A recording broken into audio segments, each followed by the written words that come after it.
Hello, everybody. Welcome in. We're back here once more. Week of August 30th. Casual Sports Podcast. Back at it again. I'm Alec Caberno. With me, as always, Mike Wolfgang, Matt Morrison. Guys, it's been a while since we recorded. What's going on? Nothing.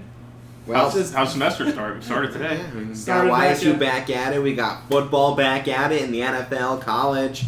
NBA's giving us some off-season stuff. Baseball's getting really down to the meat and grind of the rest of the season, and got a lot of things to go over here. I say this every time it's this time of year. This is the best time of year for sports. It really is. Football's starting, baseball's heating up, going in the playoffs. NBA's going to be starting in late October. It's the best time. Absolutely, I agree. The hot weather's going to be going away soon, so that'll be good. Get some fall brewing in, bonfires, The best time to hang out and watch some sports. Watch some sports. Yeah, October baseball.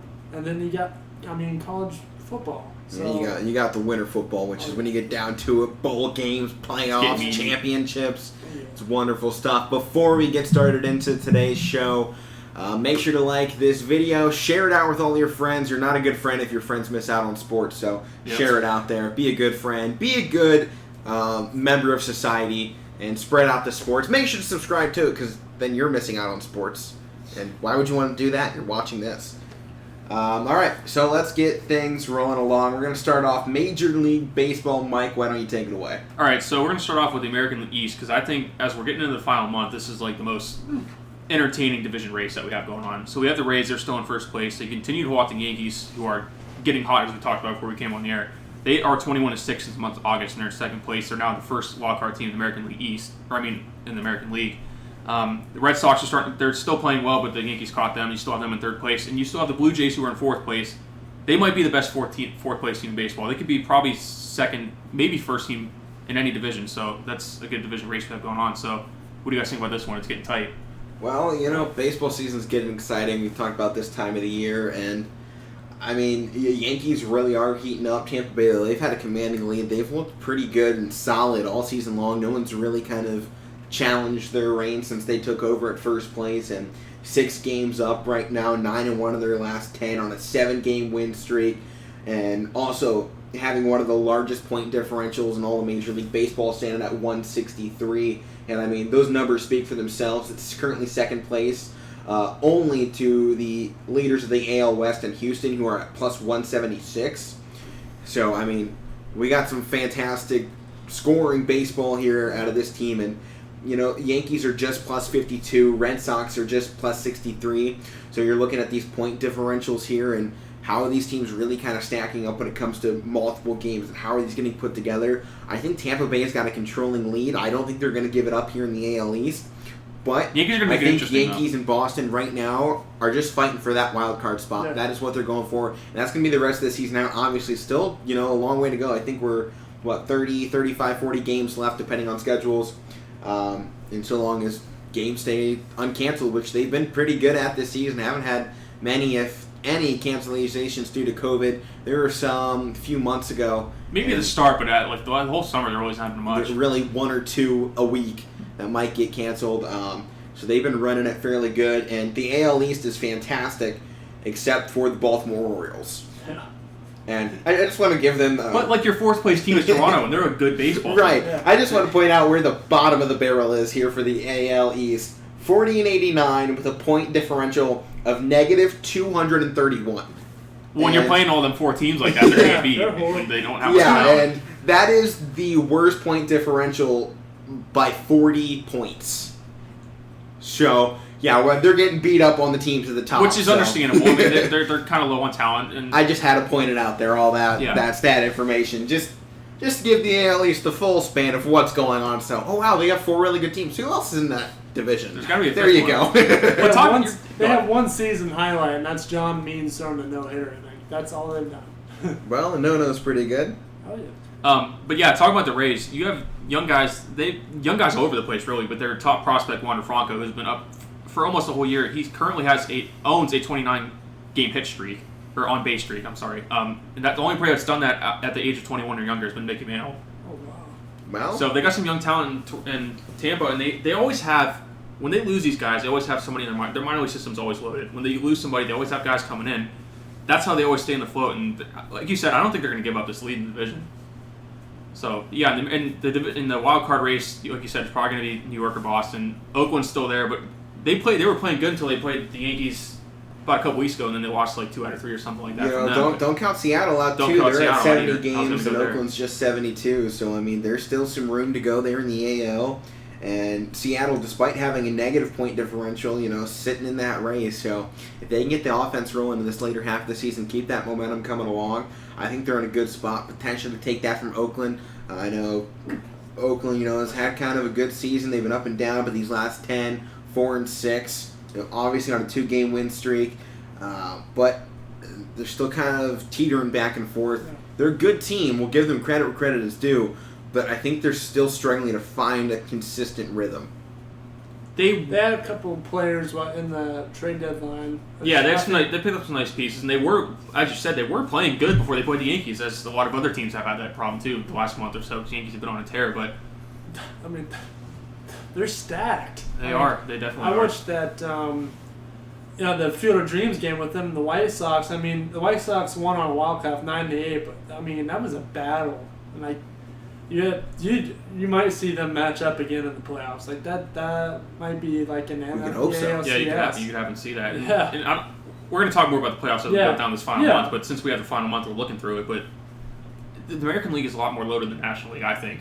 We'll talk more about the National League when we finish up here with the American League, but there's tight races in this American League East and the division and the wild card race, so we're going to see how it ends up. I mean, you're bringing up a lot of good points, but as good as the AL East is, let's not discredit the other divisions here in the American League. You go out to the West, you have 3 70-win teams. Same thing you're seeing in the East here, with Houston on top, 77, Oakland at 72, and Seattle at 70. Then right behind, just as you were saying, Toronto with 68 wins. We have the Los Angeles Angels with 64 wins. Obviously, they're still under 500 right now, but with plenty of time to go, they can very easily take that spot away from Oakland or Seattle.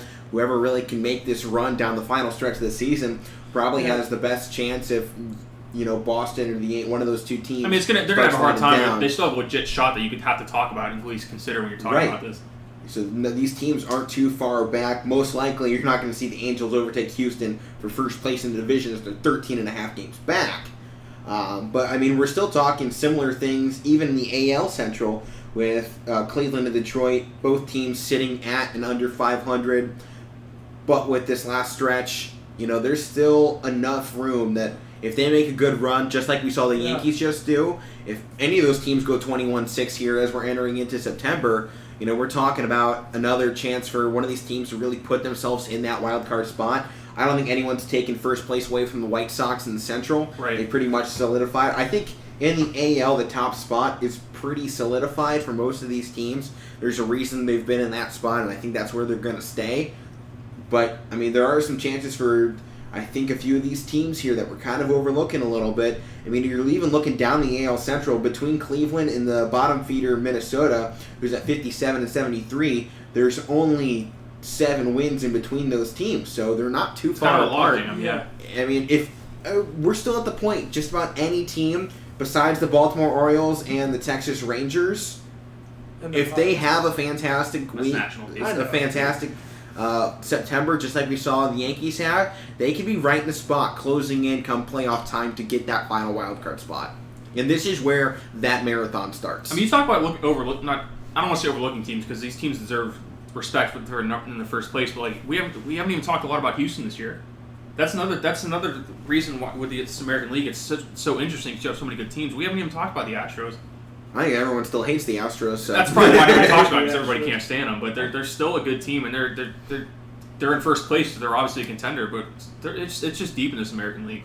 And as you talk about with the Indians, like they still have to play the White Sox coming up, so if they can get some wins against them and go on a run like you said the Yankees did. They can because their best shot's probably division. They're not likely probably for the wild card because there's too many good teams in front of them. But if they can get on a run, they could at least make it interesting. Past couple games, they've been on the verge. Karinchak had a blown save the other day. They could have won it. I mean, they just sent him back down to AAA Columbus. He's had some issues the last few months. I mean, their closer of Class A is looking pretty good. He's looking sharp. They're starting to hit more. They had a good win yesterday. So. And, they had another injury last night. They've been dealing with a lot of injuries this season, talking about the future Guardians of Cleveland. Even their manager. I mean, Right. I mean, Francona's been out. The team's been out.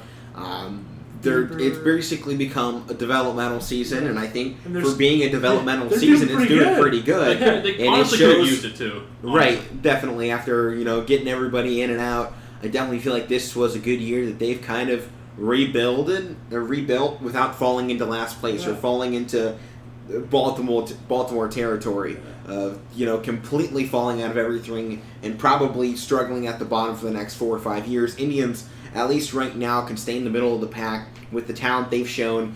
They also have a great, farm system with the Rubber Ducks, the Clippers, always bringing up great talent there. I mean, Tristan McKenzie, just the most recent guy, really, that has come right onto the scene. Couple weeks ago, he had a perfect game going into the 8th inning. And his last few outings have been really good. Yeah. I mean, he had some issues before early in the season. They had to he had some really control issues. The last few starts he's had, he's been pretty good. Plesac's been coming around. Once they get Bieber back, they'll be better. And, it's been a historic farm system of guys that come out. I know the Mahoning Valley Scrappers just put together their all-time team, and basically everybody on that roster was all-stars in the major leagues. Yeah. So, and I think it's a little debatable because Tristan wasn't on that list either. Right. And then you go into the Akron Rubber Ducks, formerly the Akron Arrows. I mean, CC Sabathia is one of their big ones. Victor Martinez went through there. And they also went through Mahoning Valley as well. Right, Grady Sizemore, all these guys. You go even into the Columbus Clippers. They had Kluber there for a while, too, before he eventually came up. I mean, a lot of the starters that the Indians have relied on these last few years. I know Lindor was also with the Scrappers and the Arrows. I mean, there's a lot of talent in the farm system here in Ohio, and they've definitely been showing that Indians are not a team that's going to fall into extreme mediocrity for a long time. Not even though they don't have the Scrappers anymore, they're like a draft team now. Yeah, they're part of the MLB draft. They can still get guys from there, but it's just not like they used to. Yeah. But, you want to move over to the National League? Yeah, we might as well. I mean, they got some really strong teams, and specifically in the NL West. We were kind of looking for the three-man race earlier in the season between the Dodgers, San Diego, and we weren't really expecting San Francisco to be the statement out of the West. Anybody was. And they are. You're looking at them. They've been in first place the whole year. They've had the Dodgers behind them, right behind. They've been neck and neck the whole year. Padres have been in third place. They're kind of slipping a little bit. They've been on a recent struggle, so it's still a good race going on. Padres are slipping out there. I don't think they're in the wild card anymore. I think Cincinnati overtook them for the second. But Cincinnati's at 71 wins. San Diego's at 69. Other teams potentially closing in. Philadelphia at 66 wins. Cardinals are kind of falling out. They had a chance, but they haven't been playing good. Still at 66 wins, but 5-5 in their last 10. So they this past weekend and the weekend before that, they had two series against the Pirates. They didn't play that good. I don't know why, but they didn't play that good against them. So a nice win yesterday could help them out, but they lost, and they still have a chance, like you said, but they're going to need some more help. That they are. I mean, they do sit 15 and a half games back, and with a little over a month to go, and about a month and a half probably in the rest of the season. Probably too big of a holdover come, especially with the Dodgers pretty much holding on to that second wild card at the moment with just the NL East.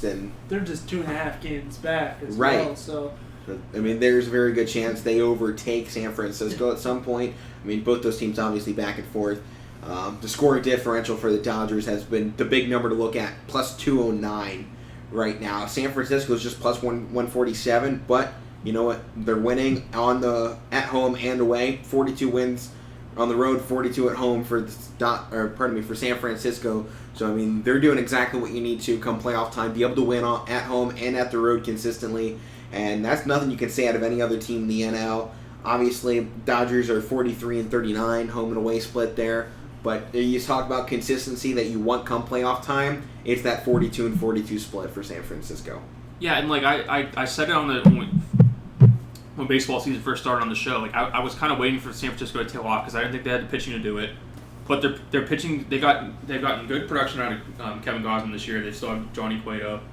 I didn't think they would last with it, but credit to them, they got a good lineup. They picked up Chris Bryant at the deadline, so I mean they've really been neck and neck with the Dodgers all year. Yeah. You've been waiting for the Dodgers to take them over, but they just haven't let it up. Yastrzemski too, he's been pretty good. Yeah. But like you said, they don't score a ton of runs, but they score enough to win. They have enough to win, and they've been out pitching people, so it's a credit to them. Yeah, pitching can become a real big thing down the stretch in the playoffs, and I know I keep mentioning playoffs, still a long way to get there, but pitching is what drives you down that force when you're getting in this last half of the season, or last third of the season, quarter of the season, whatever you want to call it.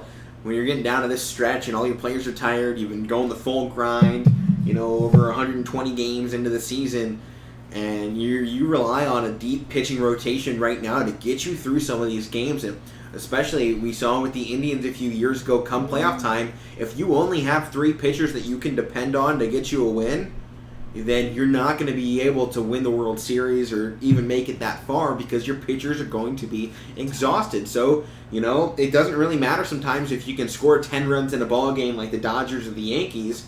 If you can go up there and win a ball game 1-0 every night, you're going to be pretty set forth. Not everybody's the Dodgers or Yankees. It's hard to just hit home runs all the time and outscore everybody. I mean, so, yeah, pitching's definitely the name of the game. It always has been and always will be.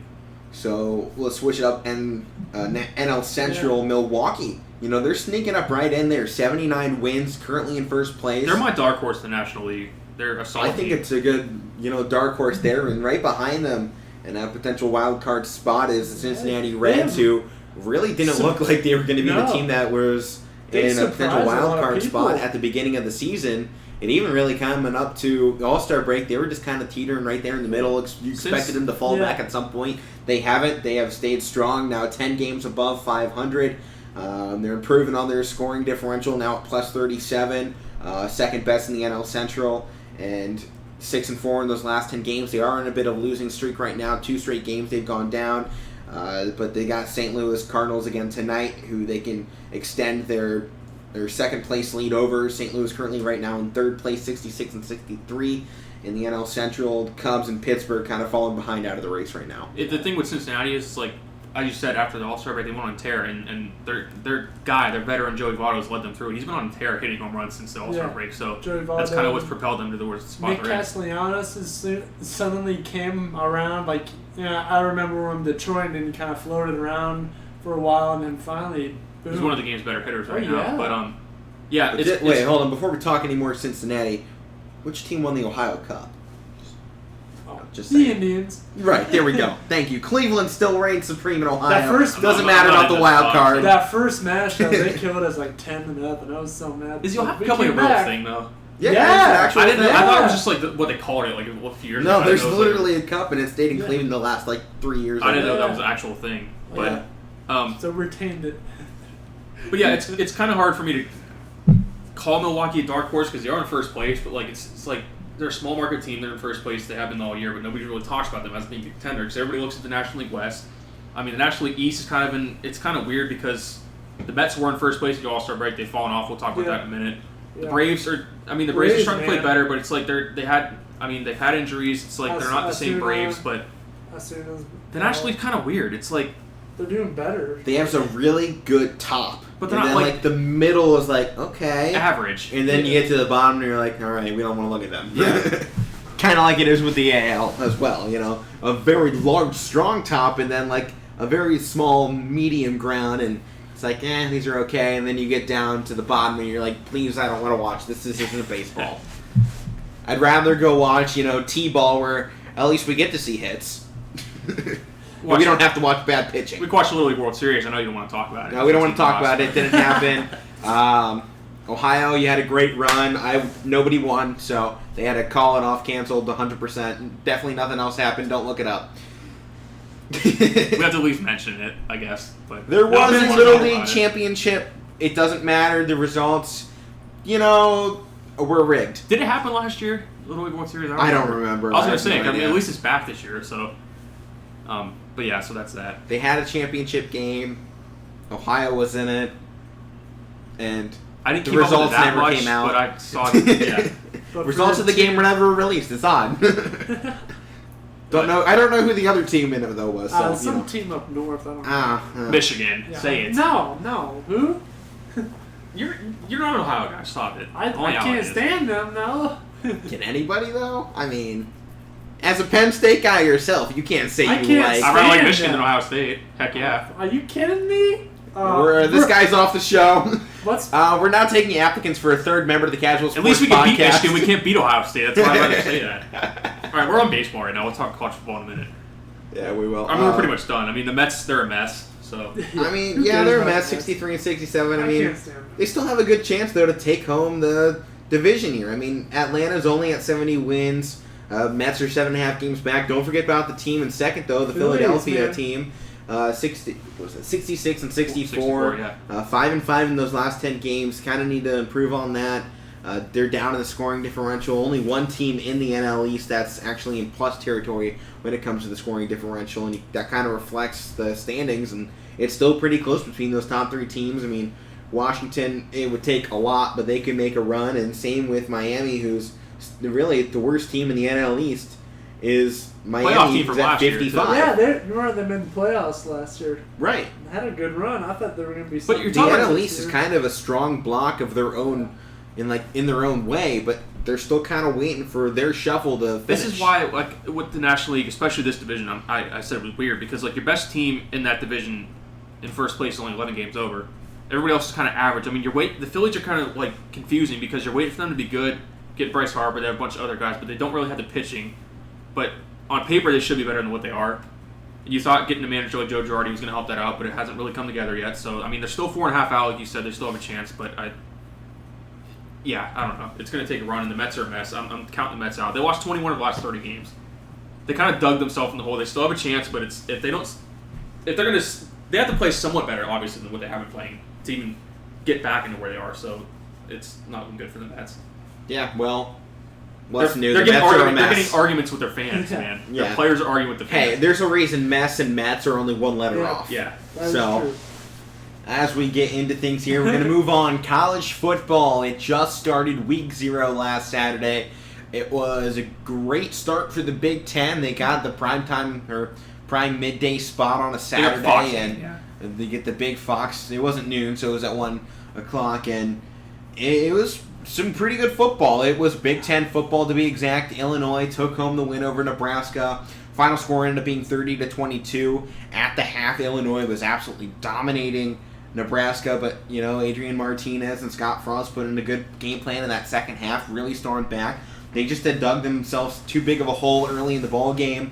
First point to the college football season came on a safety from Nebraska as they tried to forward pass it out of the end zone on a punt return, which is a sentence I never thought I'd have to say. You deserve it, and Scott Frost, I gotta say right now for Nebraska, he is on a flaming hot chair right now. I said it in our group chat during that game. Scott Frost is not going to be the head coach of Nebraska next season if he makes it through this season. It's kind of sad to see. You thought he'd bring them back to what they were. And in the last 3 seasons, Ten's has different. just 12 wins. He had 12 wins in his last season at UCF, Yeah. so clearly the Big Ten is not Scott Frost's style, despite No. being the last quarterback to lead them to a national championship.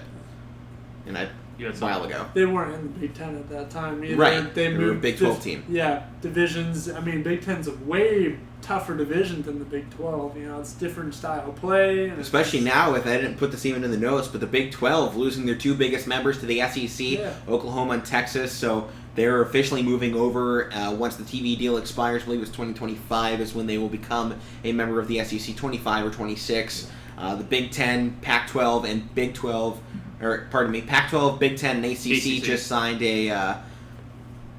What do they call it? Like a... oh, I forget man. the word they called it. An agreement, basically, to play each other. Oh, an alliance. Alliance, Yeah. yes. The Northern Alliance, basically, is what's happening here to I try like and it. get I hope something. it happens. I want Pitt and Penn State to start playing each other every year again. Yes, that would be a That's great such an rivalry to underrated have rivalry. back. It needs to come back. And just going into that, Big Ten Pac-12 rivalry. They Yeah. used to meet every year in the Rose Bowl. It was tradition that the best teams meet, and with the way the Rose Bowl's being used now with the college football playoffs, and it's not being used the way it used to anymore, and I think we're missing out on some of those great matchups. And the Pac-12 and the Big Ten have always had clashing styles, but they go up so well against one another in the way the offenses work, especially when you get down to the more traditional styles in Big Ten football. Ignore Ohio State because they're running They're just on a Southern different football, level. and they're on a whole different level right now from that. And obviously ignoring Clemson out of the ACC too. You get the rest of these teams put together, and it's like, oh, this feels like football in the North, and that's how it has felt for a long time. And now that we're getting all these teams back together, it should be great. I mean, we can have UNC versus UCLA, and it's not basketball. Yeah. And, that's a great matchup that we could be talking about. I mean, but you're even talking about getting some more, coverage of smaller market teams. Talk like Maryland. Having a Maryland game, and you're taking on Stanford out in California. Or you're getting, like, Wake Forest versus Purdue. You're getting some of these other matchups that you wouldn't really think of in a regular season. And obviously these happen, but not on a regular case. Like, obviously Ohio State was already planning on facing Oregon this year. Clemson, we'll talk about later, will take on Georgia here week 1. Some good matchups week so we have some really good ones. I'll go down all the list of ones that I pulled out. And Penn State's playing Auburn week 3. Yeah, so that's another good one. That's gonna be their whiteout game. Yeah, and there's a lot of good matchups at some of these out of conference games this year. There's a lot of good ones. And this is just going to do a way to create more of these fantastic out of conference matchups, and really get rid of some of these teams just going up and grabbing the bottom Division 3 team for a week 1 blowout that nobody wants to see. Obviously, Ohio State, really kind of sets the table with not doing those big blowout games. I mean, obviously, they have Tulsa on their schedule. Obviously, they blow out teams in the Big Ten, though. So right. They're going to blow out Tulsa, most likely. I was at an Ohio State-Tulsa game a few years ago, and Ohio State destroyed them. They were up nearly 40 at the half, I think. But Ohio State hasn't played FCS teams in decades. And that was just something they were like, this doesn't do anything for us or our program. And I think it's a great thing for college football to not do that. Obviously, there are some good matchups when you take the top part of the FCS, like San Diego State, UNI. You get this conference here with North Dakota State, Youngstown State. Our conference is one of the best ones in the FCS, if not the best year in, probably year out. At least most competitive. Right. And, North Dakota State being one of the most recognized champions across the country. The FCS, too. Right. Getting the FCS teams in there is great, but when you grab anybody else from like the bottom half or some of those bottom divisions, it does nothing for football. So I like that now we're getting these, and Power 5 conferences playing each other. That's what I like, seeing different matchups. I want to see different conferences playing each other, and like just running through this one because I saw it a few months ago. Because I'm a Penn State fan. I follow some Penn State Twitter accounts. I've been even before this agreement that they're saying is going to happen. When did they say it's going to happen? It's effective now. Oh, officially it's effective now, but I mean, as soon as scheduling's become open, because keep in mind, folks, scheduling is done years in advance. Ohio State and Alabama have a matchup back-to-back in 26 and 27, I believe. Ohio State also has Georgia on the schedule, I think, for 24 and 25. So, I mean, there should be some good matchups coming up here soon, but these schedulings are done out of conference 7 years in advance. But what I was going to say, because I didn't know like the year that was going to happen, but anyway, Matt, I saw this on Penn State Twitter account. You know this too because you're a Penn State fan. Yeah. Penn State, Pitt, and West Virginia all need to play each other every year. Yeah, they're good rivalries that are and lost. They're close, They're historically good rivalries that have been going on the last few years. Like Pitt and Penn State especially need to play each other every year, and for West Virginia in there. Even though it's been kind of blown out. That one year, Pitt and James Conner actually got and beat Penn State, and that's the year Penn State actually turned around at the end of the year. Ended up beating. Even though West Virginia's not that good anymore either, it's still like those are the teams that used to always play each other. And West Virginia used to be really great. Especially when they had guys like Tavon Austin, who was an absolute speed demon. So he ran a 4.34 at the combine. So. Like probably more so Pitt and West Pitt Virginia, but Penn State and Pitt, that's like a historically good rivalry that just hasn't happened the last few years. Pitt was like the main reason Penn State didn't make that playoff that one year. I mean, they lost to Pitt and Michigan and then beat everybody else. But that was my first thing when I thought about this. Like, I want to see all these different matchups, but those are like good rivalries I want to see like resume again. But like you said, all the good matchups that like different teams, I always like seeing. Like, it's good to see like YSU play like Michigan State like they are this year, but like. It's a waste of time. We know we're going to lose. Everybody knows we're going to lose. If Michigan State's not even that good, and we know we're going to lose. Right. I mean, I think it might be a good first quarter or two, but at the end of the day, those teams always pull away. There was one year. University's getting money. There was one year we played at West Virginia, or no, at Pitt. It was. Yeah. YSU kind of hung around. They had a chance at the end, but like other than that, all these non-conference games or power conference games we play, it's just a waste of time. Yeah, pretty much. But I mean, it's a great experience for some of the young players to go and travel into these huge universities and into places like Ohio State and Alabama, and like, wow, this is what good football looks like, But going back into some more of those like cross country rivalries that we want to see come back. I mean, Ohio State, USC. We saw them in the Rose Bowl a few years ago, but that has always been a huge matchup in the Rose Bowl. USC versus Ohio State. I mean, it's happened how to many have times? that game come back, even not every year, but a few more times, and actually see that. I mean, Yeah, that'd be I mean, great. we know these And matchups Ohio aren't State, gonna happen. Clemson at some point will happen. In basketball terms, what that means is the three conferences have agreed to have midseason tournaments and more crossover play in non-conference. So great things coming. But let's get back to this Nebraska-Illinois game that we're still kind of in the middle of. Talking about Scott Frost being on the hot seat. Most likely not going to be in it next year. But on the flip side of that, Illinois' new head coach, Brett Bielema, off to a great start. Just 3 coaches in Illini history since 1949 have been able to produce a winning season in their first year in Illinois. So he's 1-0. He's on that climb right now. Needs 5-6 wins to do it. And, you know, they start off with the conference win. That's the hardest part to do, is get your first conference win. Especially, you know, Adrian Martinez, the 4th-year quarterback, Scott Frost, you know, has a great college football mind, just hasn't worked out in Nebraska so far. And the fact that they were able to go in there against an experienced group of guys, more importantly. And Illinois is bringing some great guys to the table, but a lot of transfer-ins. Yeah. And 5th-year guys, JUCOs. So guys that haven't had that mesh time together, and Brett Bielema has done a great job bringing those guys in, and we'll see how they go the rest of the season. I'm excited. And most importantly right now, the sophomore quarterback came in for Brandon Peters, who was the starter for Illinois this season. He went out with a left shoulder injury. They haven't released what the injury was. I was trying to look for it this morning. It has not happened as of August 30th. But this sophomore, Art Sitkowski, transferred in from Rutgers, replaced Peters, completed 12 of 15 passes for 124 yards and 2 touchdowns and no interceptions. Brandon Peters had a great resume coming into it this season. He was the expected starter, and he's probably going to be the starter when he comes back.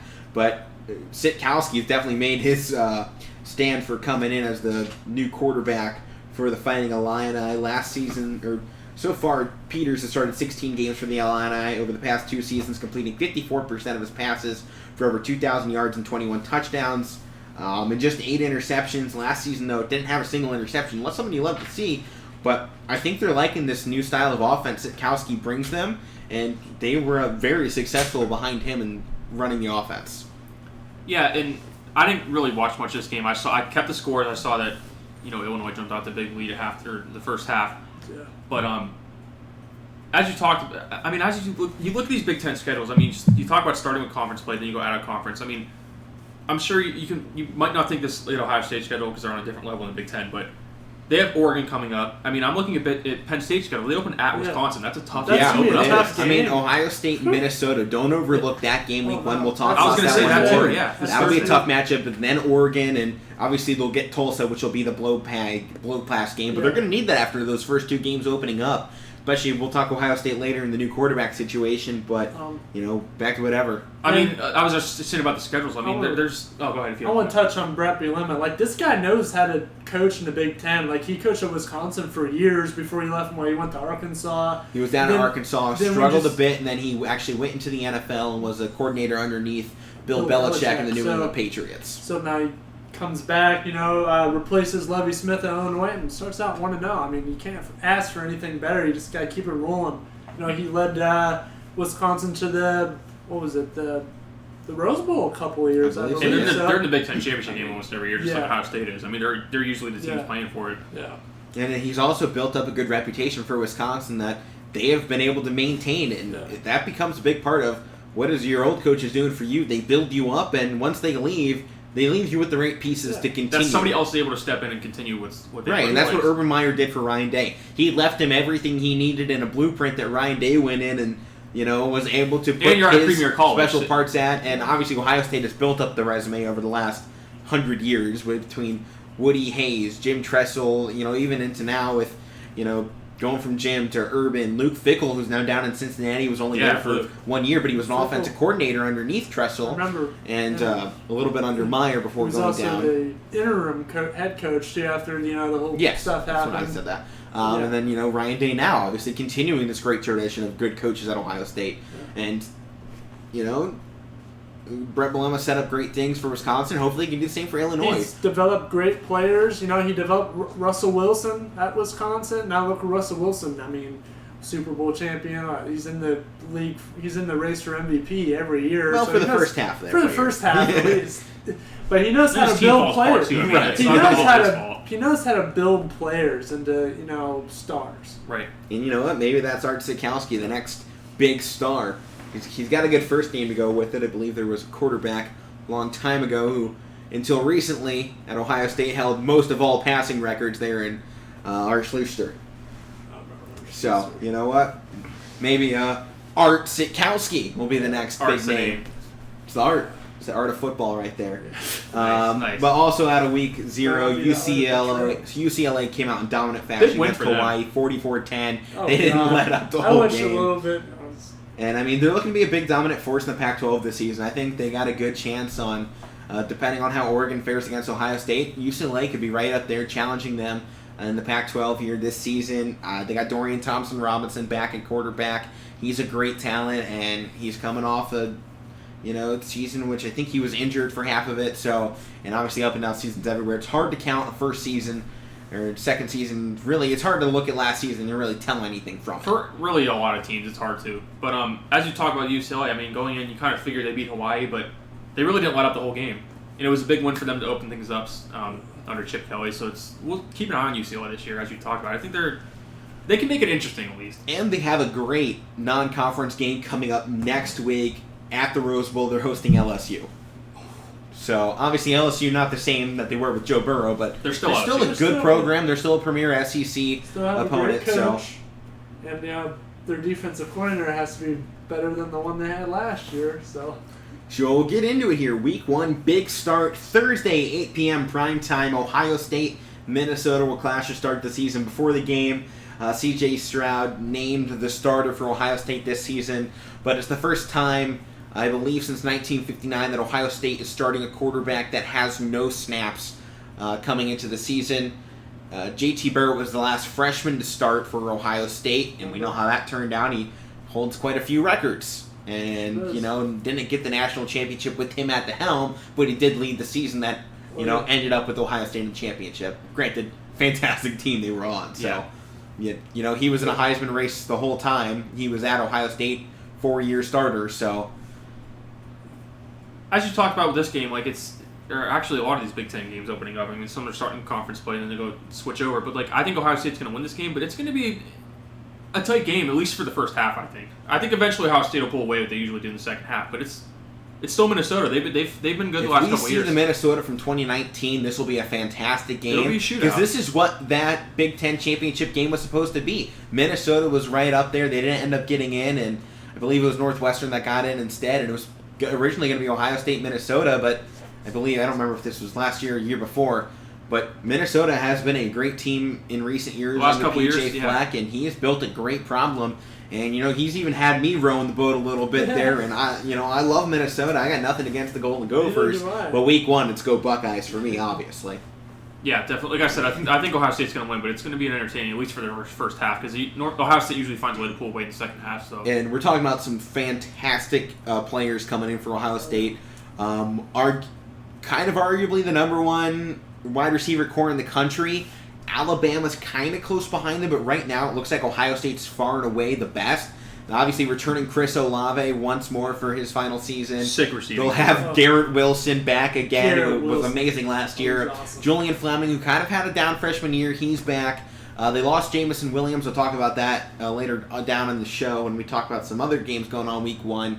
But they also have Jackson Smith-Njigba out there at wide receiver, and not to mention all of the other guys down that list that are 5th and 6th stringers that would be starting at most other places in the country. They're loaded. Right, and they're fantastic. So C.J. Stroud is going to have plenty of guys to go to, that's for sure, throughout this ball game. Plus, they have an absolutely stacked running back room. Mayan Williams, expected kind of starter in that role. Travion Henderson, the number 1 running back in this 2021 class, who starting out this year.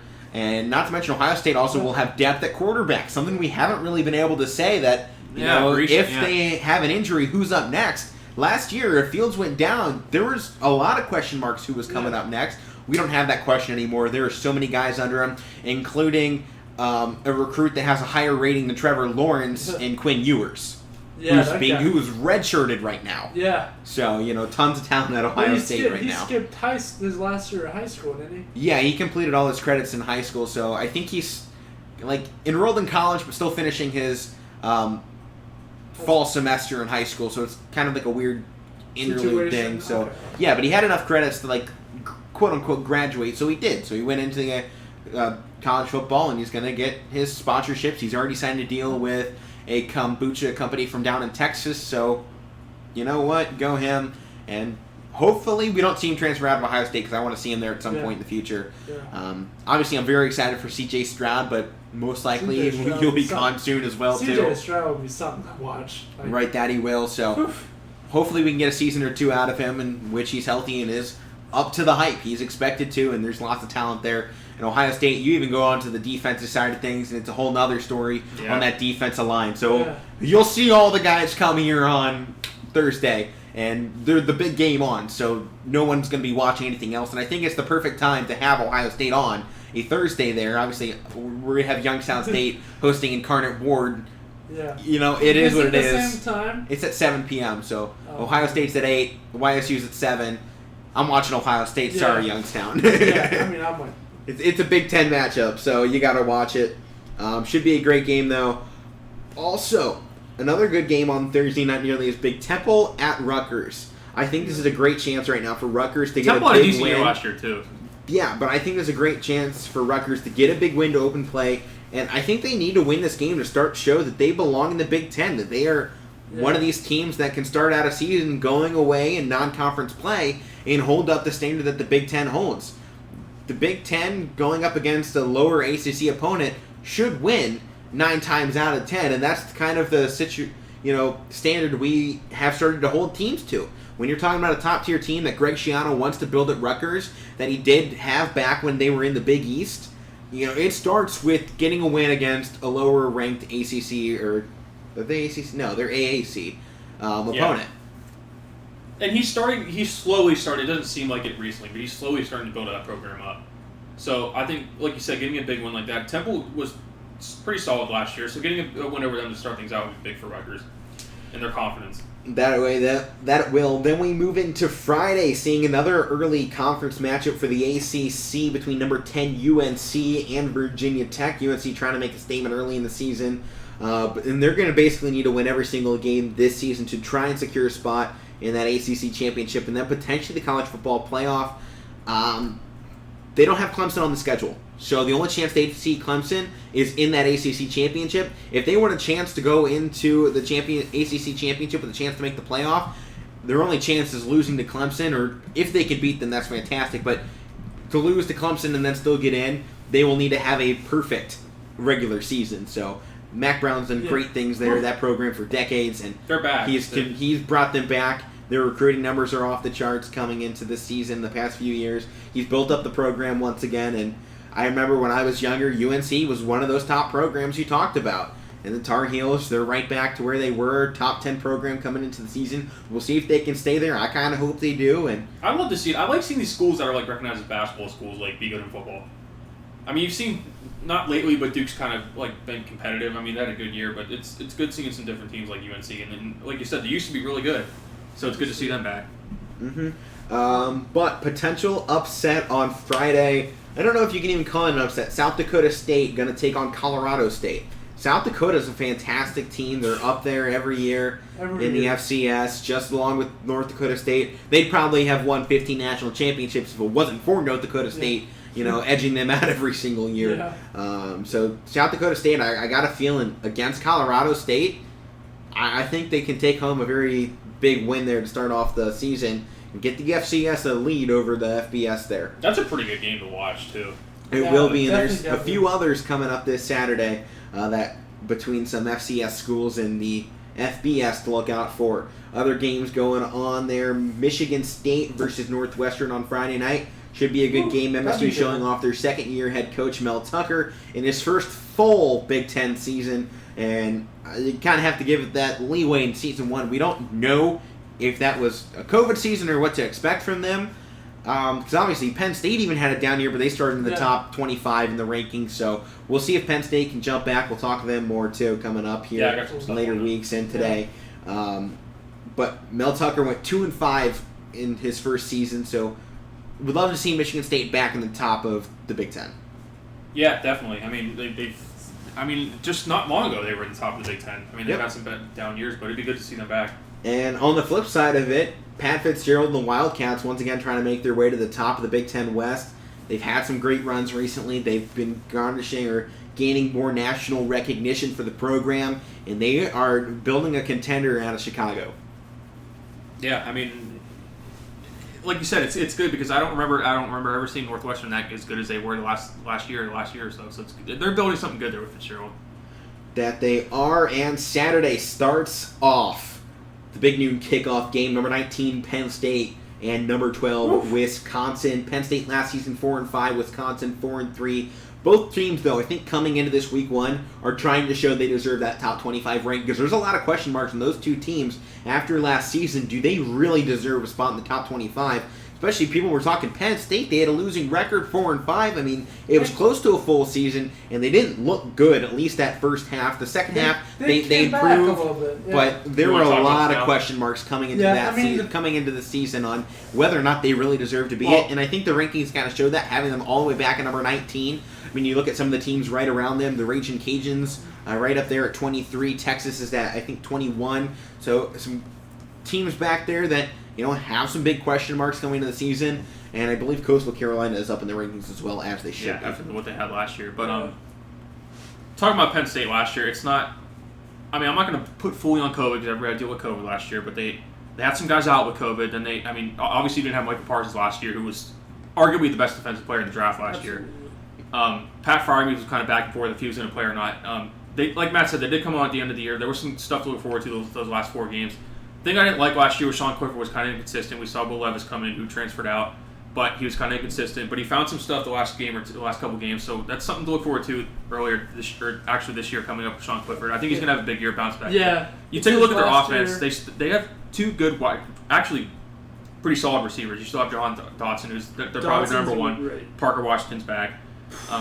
Their running back room is pretty loaded. I mean, you got a transfer Noah coming in, Kane. John Levitt coming from Baylor. That's the That's big the pickup. big one right there. That kid was. Their running back room is going to be pretty loaded. I mean, they're going to have. That's probably going to be their best part of their offense is their running game, which usually is a Penn State. As far as their defense, you only have one returning starter with PJ Musford, but he's been solid on the D line since he's been there. You got 2 transfers coming in on the D line, a guy from Temple and a guy from Duke. So I'm pretty excited about Penn State's year. After you talk about the ranking, considering what they went through last year, I'm okay with the ranking. Right. And their projected record is around 9-10 wins, which that puts them average at for Penn 9-3, State. 10-2. I mean, that's what they have been in the years past. I want them to take another step over that, but like I said, considering what they had last year, I'll take 9-3 or 10-2 at the best. I mean, you can't. It's a winning record. You can't say you don't want that. Right, and So- I think number one things is for this season is get back to form. Penn State has to find that groove again that they have been in And the last bias aside- 5-6 years. And this is coming to me kind of more Yeah. unbiased as an Ohio State fan. I love seeing the rivalry between Ohio State and Penn State. It's In a recent newer one that seasons, you love seeing. It has been much better than Ohio State versus Michigan, unless you go back to the double overtime game. Since then, Ohio State has started pulling away more and more from Michigan, and Penn State has kind of started, they've fallen behind a little bit in the later half of some of the games in last few seasons, but for the majority, these games have been really great ones, and you want competitiveness during the regular season as an Ohio State fan. I want to be able to go into these games and not be like, do I even have to watch this? Ohio State's going to win by 28 In the points first against half. Right. So having that competitiveness, like going into week 1 against Minnesota, I have a feeling that they might be able to, that they should be able to win this game, considering the team that they are bringing into this season, and Ryan Day is a head coach who still hasn't lost in the Big Ten or the regular season. So, looking for great things from Ryan Day and what he started to build at Ohio State. But I like having the competitiveness. Going up against Northwestern, Iowa, who is looking to have a good season this year too, and all these other teams that bring in some great matchups for Ohio State. Because what it does, Ohio State getting great games all season long, it puts them in a great chance to go up against a team like Alabama or Clemson or Oklahoma or Georgia come playoff time and actually be like, okay, we know what these guys are like against quality opponents. Gives us some experience while they're playing those teams, like you said. Right, because having a game where you're up by 4 touchdowns every single week, one, you're not getting that full game experience where you're fighting for 4 quarters, and 2, you start getting complacent, I feel like. And, you don't want to see that, especially not with Ohio State and kind of some of the blues that they have had when it comes to playoffs. Obviously, last season they did great things, and they've had some good few seasons here, and we got some of the wins we needed to, but it's just been kind of a back and forth type thing, and we're waiting for that big one again. We had it in 2014 season, ending up with the 2015 national championship. We're waiting to get back to that form, and bringing more competition back to the Big Ten is how you do it. I mean, obviously, yeah, like you said, with teams like Penn State. I know you're an Ohio State fan. You don't like Michigan, but it's good to see they're a big time program. You want to see them get back to what they were for the conference's sake, right? Yeah. For Ohio State's sake, for Penn Ohio State gets more credibility teams, for putting 28 up on Michigan when they're number 2 ranked in the country, rather than on a losing season, beating Rutgers by like whatever. But right. Obviously, like it's no secret I said it on the show, coming from a Penn State fan. Ohio State's a standard in the Big Ten. They have been for how long? I mean, Jim Tressel? at least since Jim Tressel. And you talked about they won pretty much every division. They're 4 straight Big Ten championships too right now. And you talked the about last, 4 straight. The one before that was Penn State, so that was the last. Penn State's the last team to win it beside you guys. Right. Yeah. Before it, I think it was an Ohio State, and then Michigan State, Wisconsin had a few of them during the chaos years. Ohio State and Penn State too. Right. We weren't allowed to play in bowl games or compete, so. But you talk about Ohio State being the standard. I mean, not this past year because there was no fans that won, but the whiteout previously when you guys were at the whiteout, Penn State lost that game by one point. They lost you guys by 1 point 2 straight years, and you heard James Franklin talk about after that whiteout game. We've done great things since he's been here, since he's turned the program around. Obviously, he has. But it's like we're good, but then. We lose Ohio State. They're right there. I mean, they're it's elite. It's we're good. You heard him go on that rant. It's like we're great, but we can't be great. We have to be elite. Right. Yeah. And one great thing that is coming up for the next season, 2022 recruiting.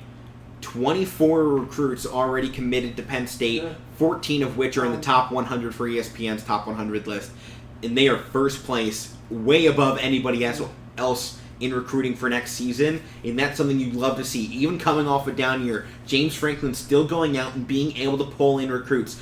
Having them buy into this program is going to get you to that elite status, because that is what Ohio State has had. They've had Jim Tressel, Urban Meyer, and now Ryan Day there. And it also comes from your coordinators. Ohio State has the top-ranked coordinators recruiting stats in the country, and they had, I think, this past season for the 2021 class, I think 4 of the top 5 top recruiters in the country were Ohio State, and they weren't Ryan Day.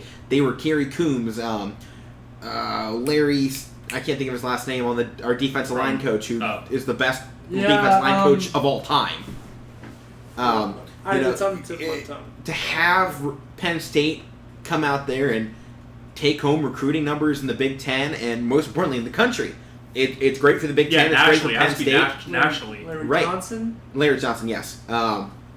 This is great things happening right there for Penn State, and Ohio State has done that. Same thing with getting guys to buy into their program and buy into what they're selling. James Franklin, he's been right up there in the recruiting, kind of right in the mix with Michigan and Ohio State. Michigan's having an off year again, recruiting, and Penn State has gone in. They have kept so many talented guys in the state of Pennsylvania this season. A running back they just got last month. Yeah. They're keeping guys from central Pennsylvania and Pennsylvania. And another guy that I'm kind of excited to watch, Joey Porter Jr., the son of Joey Porter. He came on at the end of last year. Yeah, came on. They still have Tree Castro Fields, too. He's a veteran on defense. Yeah. And so I'm excited to see him.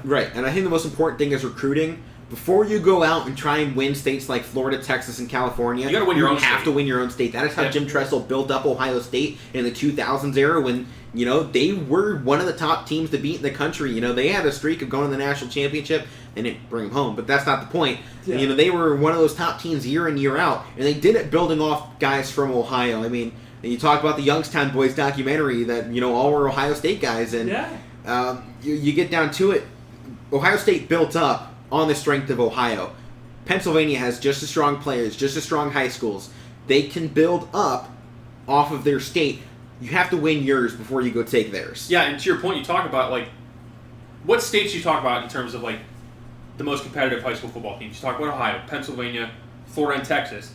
So In California. In California. I mean, you want to go get guys from other states, but like you said, there's a lot of good talent in Ohio and Pennsylvania. Stick to that first, and then you can branch out, like you're saying. Right. And another big place to get great athletes.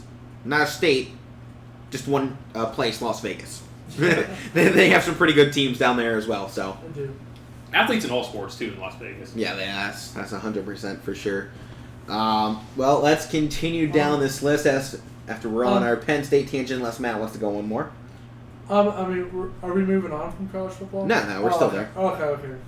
Okay. So, other games.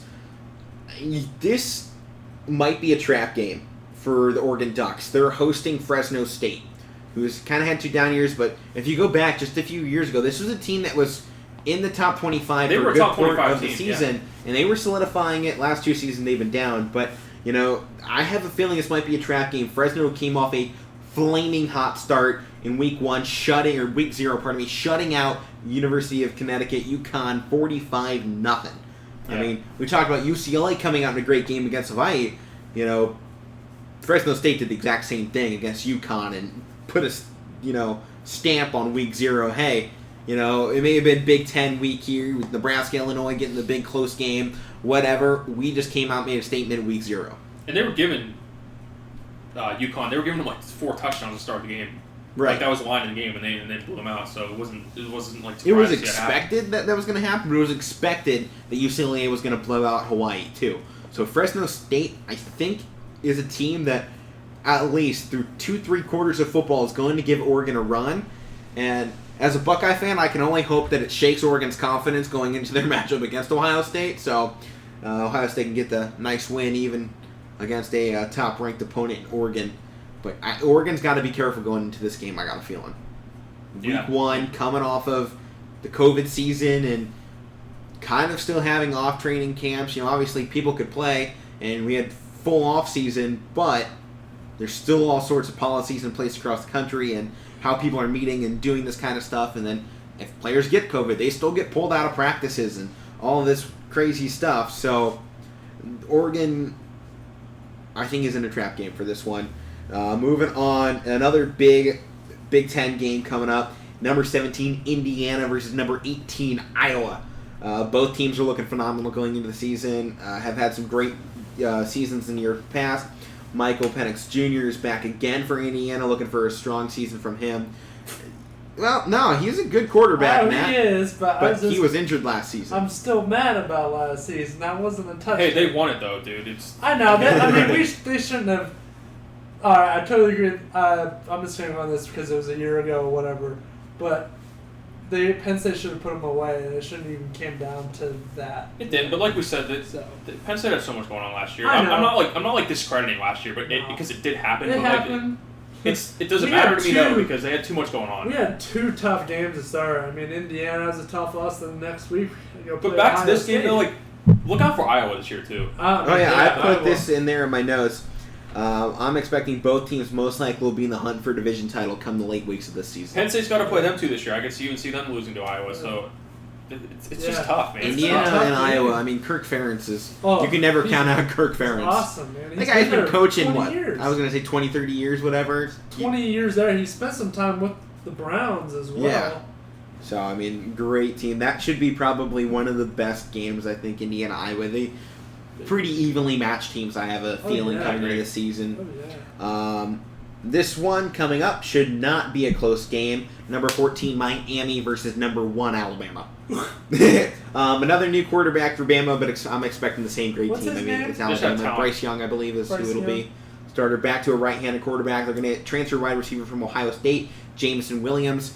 Fourth on the depth chart at Ohio State, expected to start immediately, though, for Alabama. So that kind of gives you just where Ohio State's depth chart is and wide receivers and where Alabama is, and that's why I was saying Ohio State probably the best wide receiver core right now, considering we're getting one of our top players from last year falling so far down our depth chart that he has to transfer out. So, Bama will most likely blow out Miami. I have a feeling we're going to get to see quarterback Derek King. He was great in Houston. I haven't liked him since.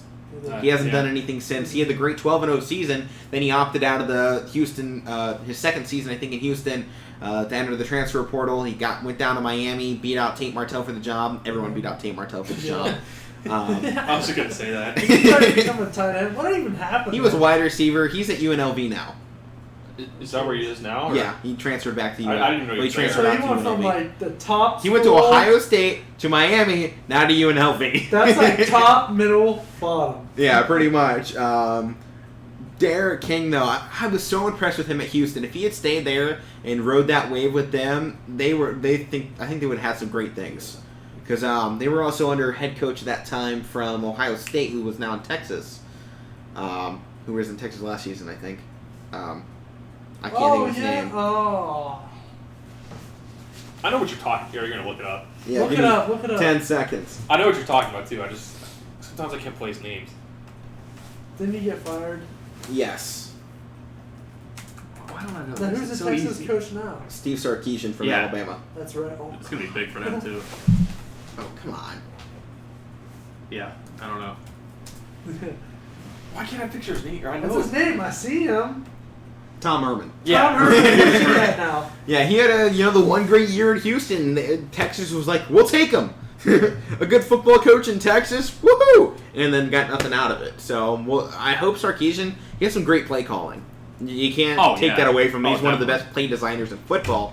And a big reason why they won the championship was because of his play calling against Ohio State, in which they were moving guys all over the field, and Ohio State couldn't keep up with it because no one had seen these plays all season. Yeah, it was all He pulled out new plays for the championship game in which none of them were on any tape from Alabama that you could watch ever.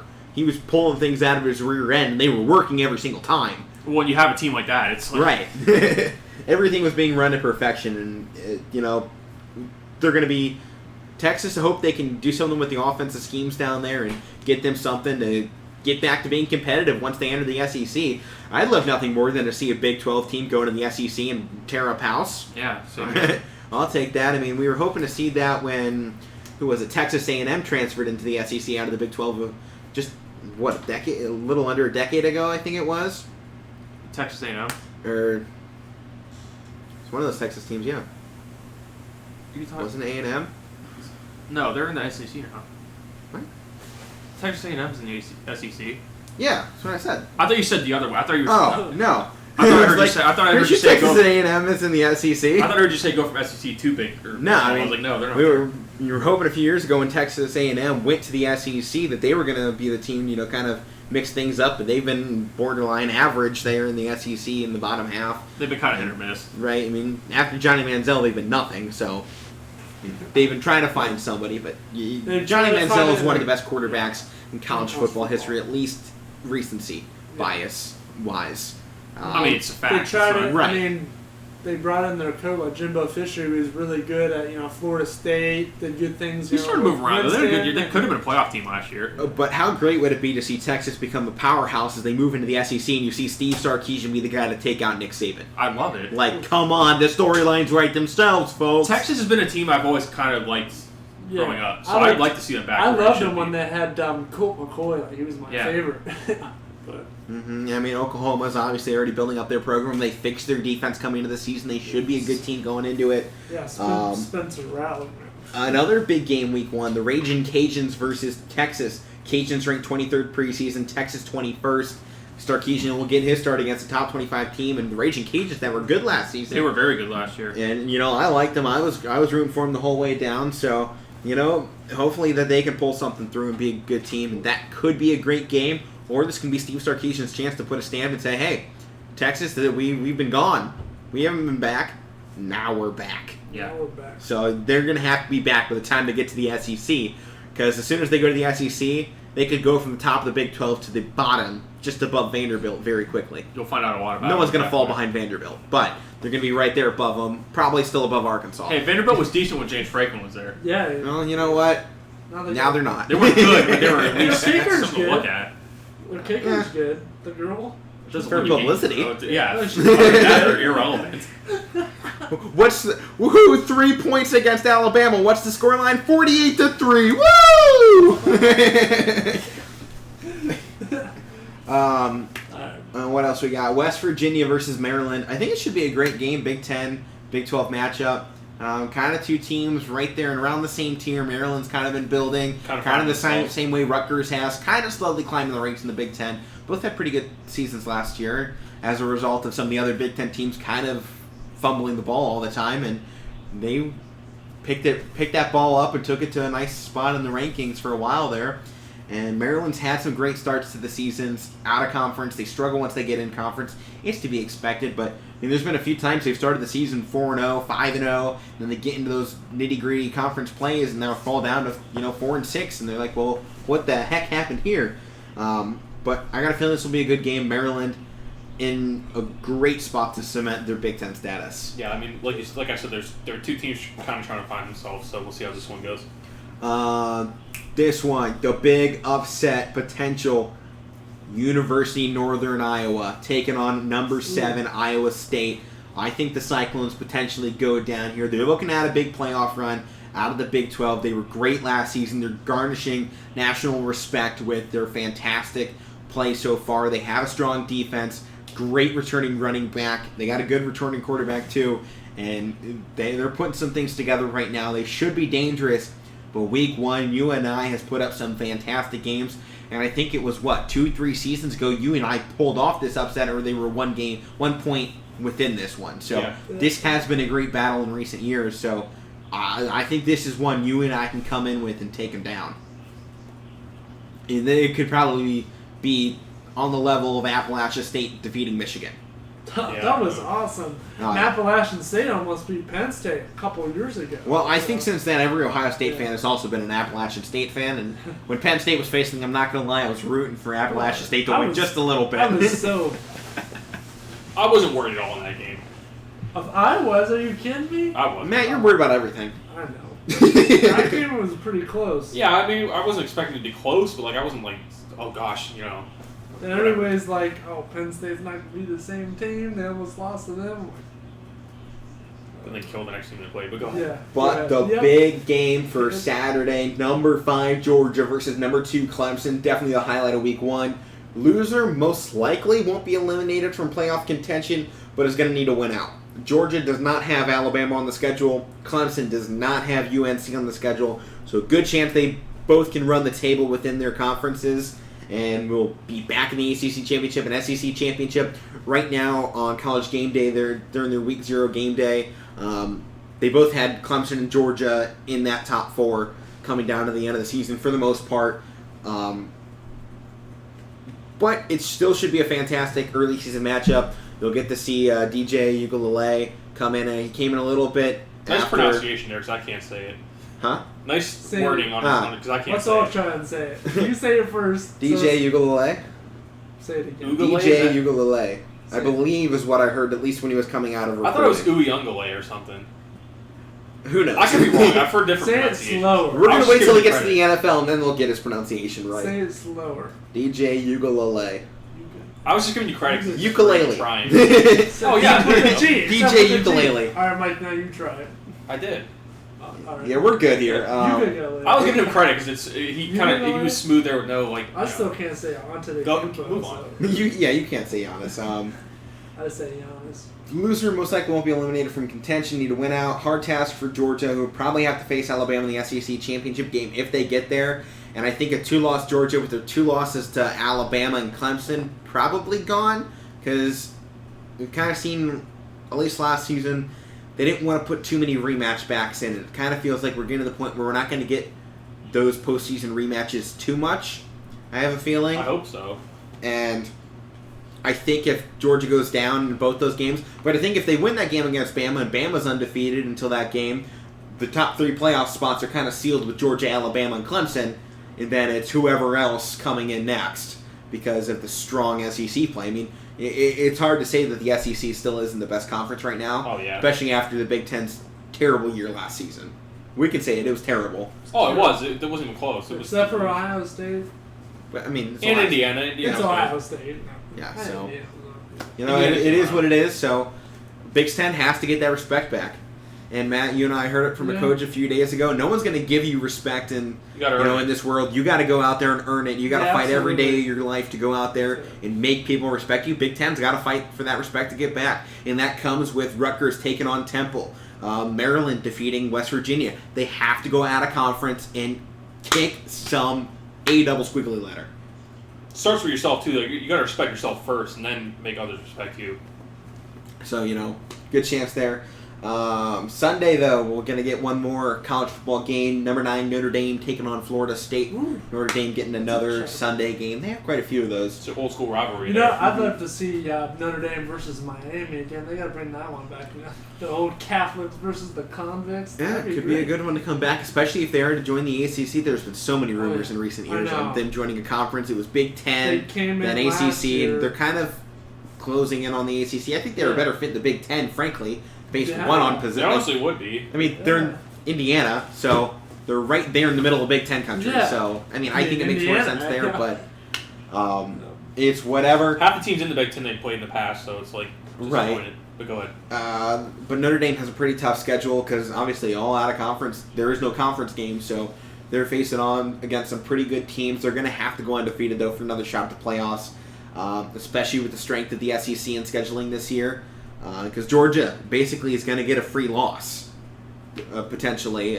Or Alabama could get a free loss. Clemson can get a free loss. So these 3 top teams we've been talking about the last 3-4 seasons are still all up there. Yeah. And all could have a free loss under their belt coming into this season. So it's down to everybody else to be perfect.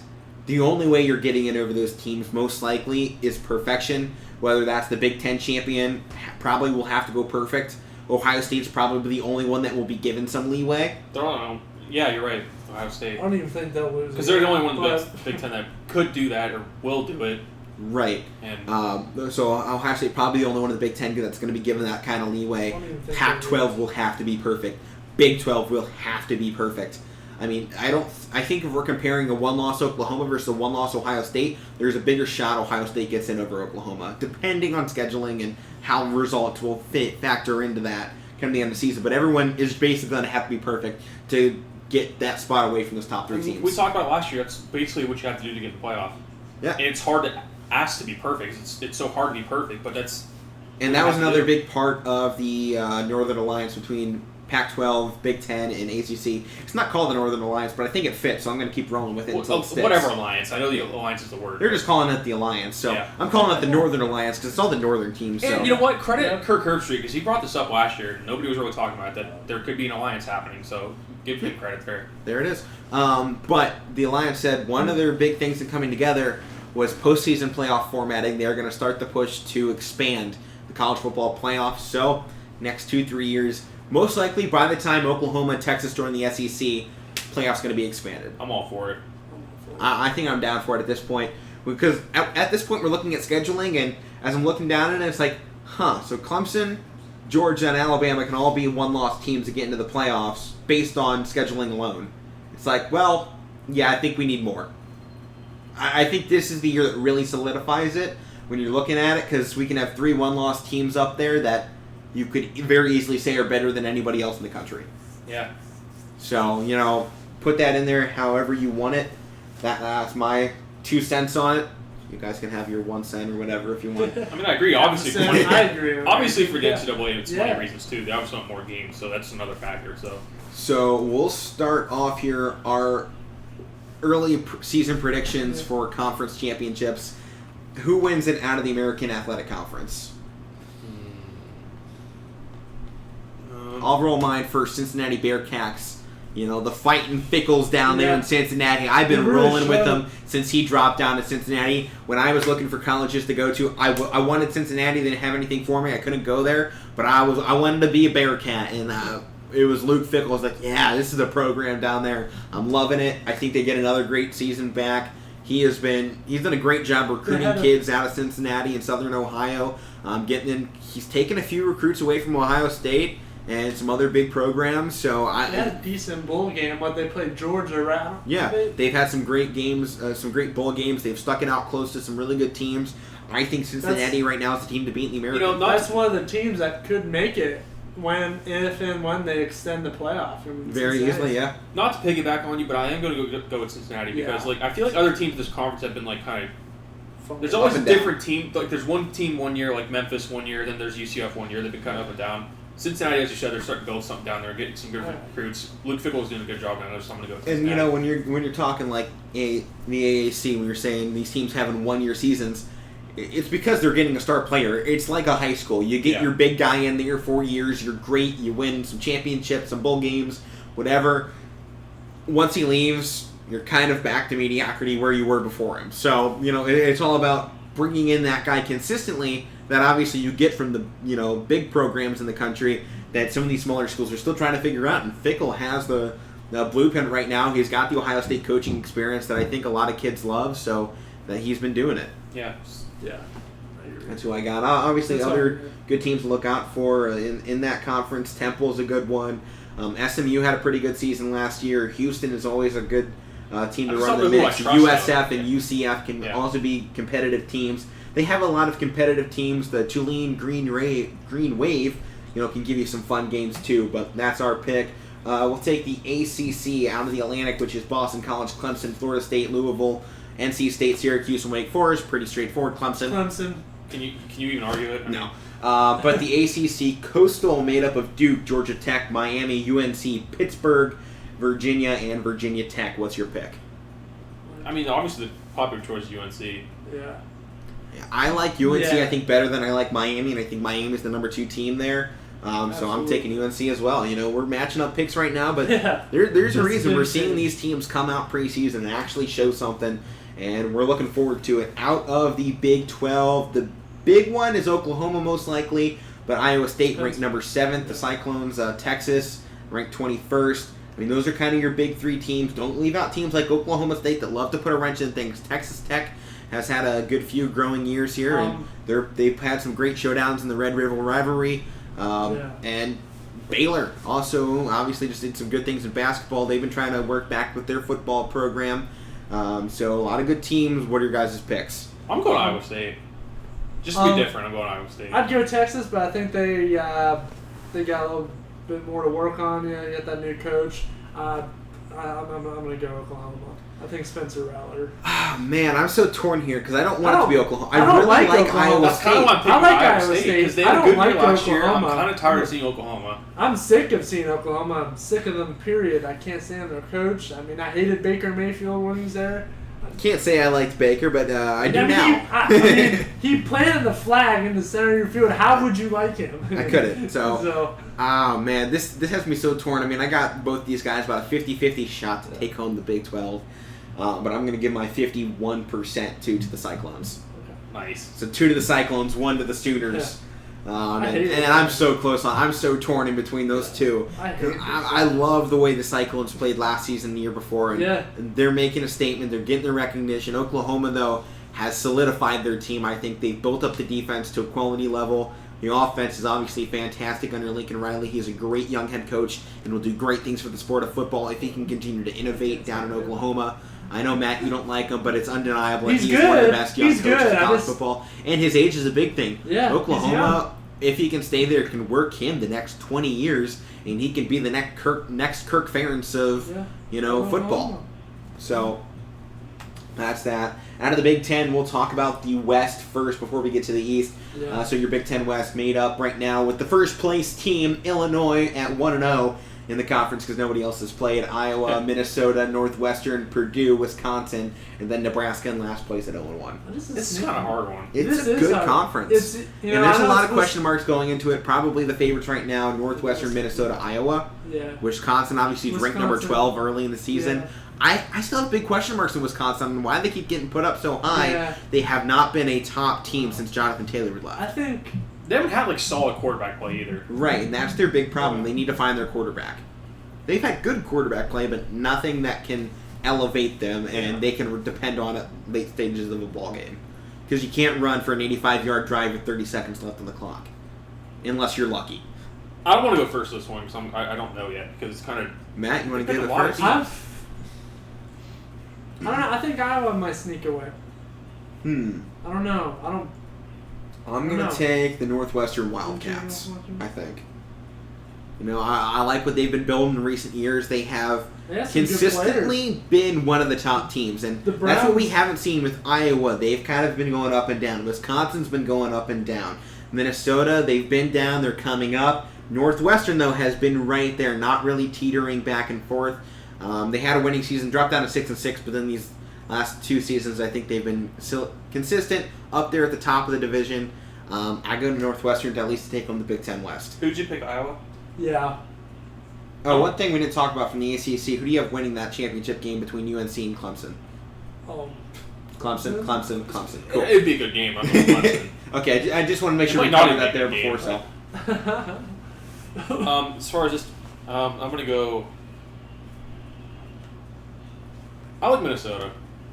So three guys split here. Wisconsin's going to be a tough team, but I don't know if, like you said, I don't know if I trust them yet. Right, they have to prove it again. Yeah. I think Iowa, Minnesota, and Northwestern have kind of proven that in recent years that, hey, this is our time now. I mean, can Wisconsin do it? Yeah, I mean, they've been the popular choice in this division, but I'm going Minnesota. Now, I think we all have to take bias out of the Big Ten East here. Obviously, me being the Buckeye, you two being the Penn State, No. and Ohio State is fine. Big Ten East. Who do you guys got? Michigan. No, Ohio State. Matt, I was about to kick you out of my apartment. You know, my mom listens to this show sometimes. You won't get any more lasagna. No. Mrs. Cabrera, I was joking. I love your lasagna. It is pretty good. I got some in the fridge. It's my dinner. Okay, here's a better question. Obviously, I got Ohio State as well. we all know it's going to be Ohio Yeah, State, so yeah. who do you got to battle for second place? Penn State. Penn State. Penn State or Indiana? I say. Penn State. Penn State or Indiana. If Penn State can return to form, Penn State. If not, Indiana. Penn State. Again, bias side, Penn State will return to form this year. And I hope so. that's going to be a close game. If not, they will next year 100%. Oh, yeah. So they'll be back to it They're going to be within a better. year. We'll go now to kind of a hard one here. Conference USA. I'll give you the teams just so you can figure them out. There's Charlotte, Florida International, Florida Atlantic, Marshall, Middle Tennessee, Old Dominion, Western Kentucky, UTEP, LA Tech, North Texas, Rice, Southern Miss, UAB, UTSA. Marshall. We are. Absolutely. I was going to say Marshall too. We but are Matt Marshall. stole it off me, so I'm staying with Marshall. Yeah. Okay, I'll go Florida Atlantic. Okay. I like They them. still They've had a have- few Is it good seasons. Marshall so- the Herd. That's their Yeah, name, the herd, the fighting herd. Yeah, the Thundering Big- Herd. Yeah, big plane crash. Back in 1970. I made a good movie about that. I have it. It's wonderful. Yeah, We Are Marshall. Yeah. With Matthew McConaughey in it. You have that movie? I think so, yeah. Oh, that's a good movie. Now we'll talk just briefly. Obviously, nobody wins the independents, but out of the independent squads, what are you guys taking? Obviously, Notre Dame will have a good season. But other teams in there: Army, BYU, Liberty, UMass, New Mexico State, and UConn. We'll have to see what Any other BYU teams does. really sticking out there for you? We'll have to see what BYU does. Army after Zach bounces Wilson. back and forth here and there. You know, the Notre Dame is. Obviously, Notre Dame's the obvious one that stands out there. Yeah. Obviously, BYU going to come back after Zach Wilson. They had a very efficient offense last year. Pretty good defense to boot as well. So we'll see if they can bounce back. Liberty, though, I think is a team I was gonna that's say under the Liberty, radar. too. They've been a team creeping around the top Yeah. 25 in the last few seasons. And obviously, I think last season we're pretty much just going to erase from records because everybody was dealing with weird stuff all season long. So, you know, Liberty, Penn State Liberty definitely before could've that picked up. COVID season, you know, they were kind of teetering on the edge of being one of It's those good teams that could probably join a conference Yeah, very soon. especially last year too with Liberty, and like I've heard a couple of people that I know that I talked to. I mean, Liberty's a good team to look at. They could be a top 25 team. Yeah, I think they're a team that honestly should look into joining a conference, either Conference USA, the MAC, or most favorable is probably the American. I think the American is soon going to replace the Big 12 as a Power 5 team. Yeah, Or as a Power 5 conference, unless the Big 12 goes in and swoops up a bunch of American or non-Power 5 schools, which they have talked about doing to replace Oklahoma and Texas. I believe the thoughts that they were trying to bring some of the rumor teams were Cincinnati, Houston, Temple, all of those teams that have been all right in the past few years, but nothing's obviously going to replace those two schools. Yep. We'll go into the MAC. In the MAC West, Ball State, Central Michigan, Eastern Michigan, Northern Illinois, Toledo, and Western Michigan. What are your thoughts there for the MAC West? I'm going Ball State. That's a good pick. They're a strong team in recent seasons. They got to play Penn State too. And obviously, Yeah. I think Penn State I think is going to win. Yeah. It's Big Ten versus MAC, Yeah. but like they can maybe Put up a make fight. some noise. And Kent State had a good season last year, 3-1. Season before, they picked up their first bowl win. And statistically, one of the worst football programs of all time. Glad to see Ohio's finally getting something to pull it around, though. So they got some good things going in Kent, Yeah. but I got to go. Obviously, that's MAC East, but in the MAC West, Toledo's been consistent good. I'm good. Western Michigan had a fantastic season a few years back. But I'm thinking you guys picked Ball. You picked Ball State, Matt. Who did you say? Toledo. I think I gotta go Ball State with Mike here. Ball State. Okay. They got the balls to do it, man. You always come up with something. Oh, I have to. It's my thing. You know, everybody's got their thing. I got mine. It's random jokes on the show with puns and. Yeah, you do Terrible it. words. You do it when we're calling too. Well, you know what? That's what you got to do. There's in a your reason college they think games. we're one of the best, Matt, and Yeah. it's my bad jokes. So, because you know who watches those high school broadcasts? Old men. Yeah. We love those kind of jokes. I have a crowd. It's about 50, 60, 70. You got to entertain the crowd. Here we go. I mean, in all honesty, who's watching football at home on their couches Saturdays and Sundays? It's an older generation, so I work. So it works. MAC East, we'll talk here. Buffalo, Kent State, Ohio, Miami, Ohio, Akron, and Bowling Green. Miami, Ohio, Red Hawks. You're taking Miami? I like Buffalo. Okay. I like Buffalo. I do like Buffalo, too, but I'm going to go Bobcats of Athens, Ohio. Okay. Nice. I've always been a Bobcat fan, so that's who I'll roll with coming into this season. What? Nothing. I'll make the joke after. the What's show. so funny about that? I don't No, know. I'll make the joke after. Apparently the show. Matt thinks he's funny. Bobcats are a funny name, I guess. Just ignore them. Just keep going. Okay. Keep going. All right, Matt. We'll keep going here, despite your weirdness. So who would win in your MAC championship game? I had Ball State and Yeah, Buffalo. Ball State. I'm gonna go Ball State just because your pun you just made. All right. I would have Ball State over Ohio as well, Matt. Okay, who did I pick again? Toledo and Toledo and Buffalo. I'd probably take Buffalo. All right, fair enough. And we didn't say Big Ten championship, but I have Ohio State. You guys kind of seemed like you were Ohio State. Yeah. I mean, until somebody beats them. Right. Okay. Four-time reigning conference champions. There we go. We'll give them 5 until they get proven otherwise. They've won so many you don't even get it right anymore. Right. I mean, at this point, It's true. who's counting? Right. You know, we don't even put those up in the trophy room. We just put them back in the storage box. What? When's the last time Michigan won the conference? Who cares? The 80s. Exactly. Nobody knows. Nobody can tell you. I don't, I Wonderful. don't think they I have. don't last even time think they won. won it with Bo Schembech. Big Ten championships are new. It's they're Yeah, not they like are. old. It's not an old thing, and it's wonderful just to have that over them. You know, whatever. When's the last whatever I time can Michigan even beat Ohio State? At least 2011, I believe. 2011. was 11 or 12. And that's when they were in that relapse year, pretty much. Yeah, I think so.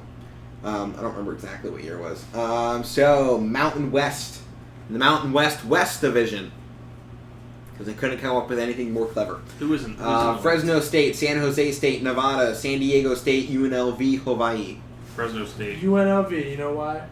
Tate Martell, baby. Oh man, I like San Diego State, but I don't think they're gonna pull it this year. I got Fresno. Yep, me too. Mountain West, Mountain. What? Yeah, they have Who's Mountain in that? West Mountain Division, and that's Air Force, Boise State, Colorado State, New Mexico, Utah State, and Wyoming. I'm going Boise State. I like what they've Boise done the last few State. years. They've always been pretty good. It's Boise, I got a feeling. So And Boise Boise beats- versus Fresno. I think I take Fresno in that game. I'm going Boise. Boise. All Tate right. Martell with it. Okay. Out of the Pac-12 North, this is where I sucked in basketball season. We'll see if I do better here in football, where it's supposed to be my strength here in the broadcast is football. We'll see if I get it right. Pac-12 North, California, Oregon State, Stanford, Washington, and Washington State. I'll give my pick here. It's the odds-on favorite Oregon, so I'm going to take Oregon here in this one. Oregon. Man, I don't see anybody else out of the North really competing right now. There'll be some good teams. I don't think there'll be great teams. I'm gonna go Oregon too because you just don't. The Pac-12 is weird. You just can't trust most of these teams. So I'm gonna go Oregon because they're odds-on favorite. There's not many people. Pac-12 South now, UCLA, Arizona, Arizona State, Colorado, USC, and Utah. The Utes have had some good seasons in recent years, but kind of having some question marks. USC has been pretty down, I would say, for a while. They've brought in some good recruits, though, and could be looking up. Colorado's been on the upside of the Pac-12 here in recent years. Arizona State kind of both down. State a little bit higher than Arizona. UCLA kind of the odds-on favorite, I think, for this Pac-12 South region. What are your guys' takes? Matt, you got yours? I'm thinking you go.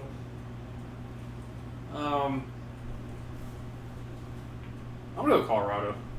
Colorado's a good team in there. I like them. I think they show some good upside.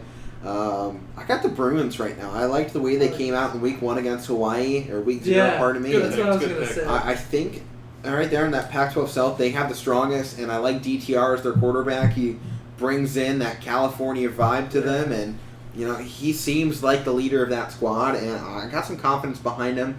So for me, I have Oregon UCLA in the Pac-12 championship. I actually take UCLA in that matchup. Really? Yeah. I think Oregon is consistently overhyped. Well, for me, Oregon versus Colorado, I'm going to Oregon. Fair enough. Yeah, you see it. But I like UCLA's a good pick. I like that. So Matt, you said UCLA would win yours as well? Yeah. All right, into what might be the hardest conference, psyched to pick, the SEC. We'll go to the east here: Florida, Georgia, Kentucky, Missouri, South Carolina, Tennessee, and Vanderbilt. Vanderbilt. Oh, this is hard. I mean, it's definitely down between Florida and Georgia. Yeah, I mean, obviously those are the two teams to pick from Florida, there in the Georgia, SEC. right. I'm going Georgia because I just don't. I, Florida kind of lost a lot of talent. yeah, I mean, they lost They lost Trask. Kyle Pitts. They And lost Trask. Trask. I mean, they lost their two big pieces there on the offensive side, and they lost a ton more. I go Georgia as well. Not to say they for can't SEC replace East. it because every team has to face that, but I'm going Georgia. Right. I mean, obviously Ohio State's facing similar issues, same as Alabama. Georgia's doing it. I mean, all these teams are, but I feel like Georgia and Kirby Smart But it have doesn't- what it takes to rebuild that. It doesn't phase Alabama though, so there's. Right. SEC West. Before you start yelling at Alabama, let me at least read off the names. Alabama, Arkansas, Auburn, LSU, Mississippi State, Mississippi, which is Ole Miss, by the way, Ole Miss. Texas A&M. I don't trust Auburn.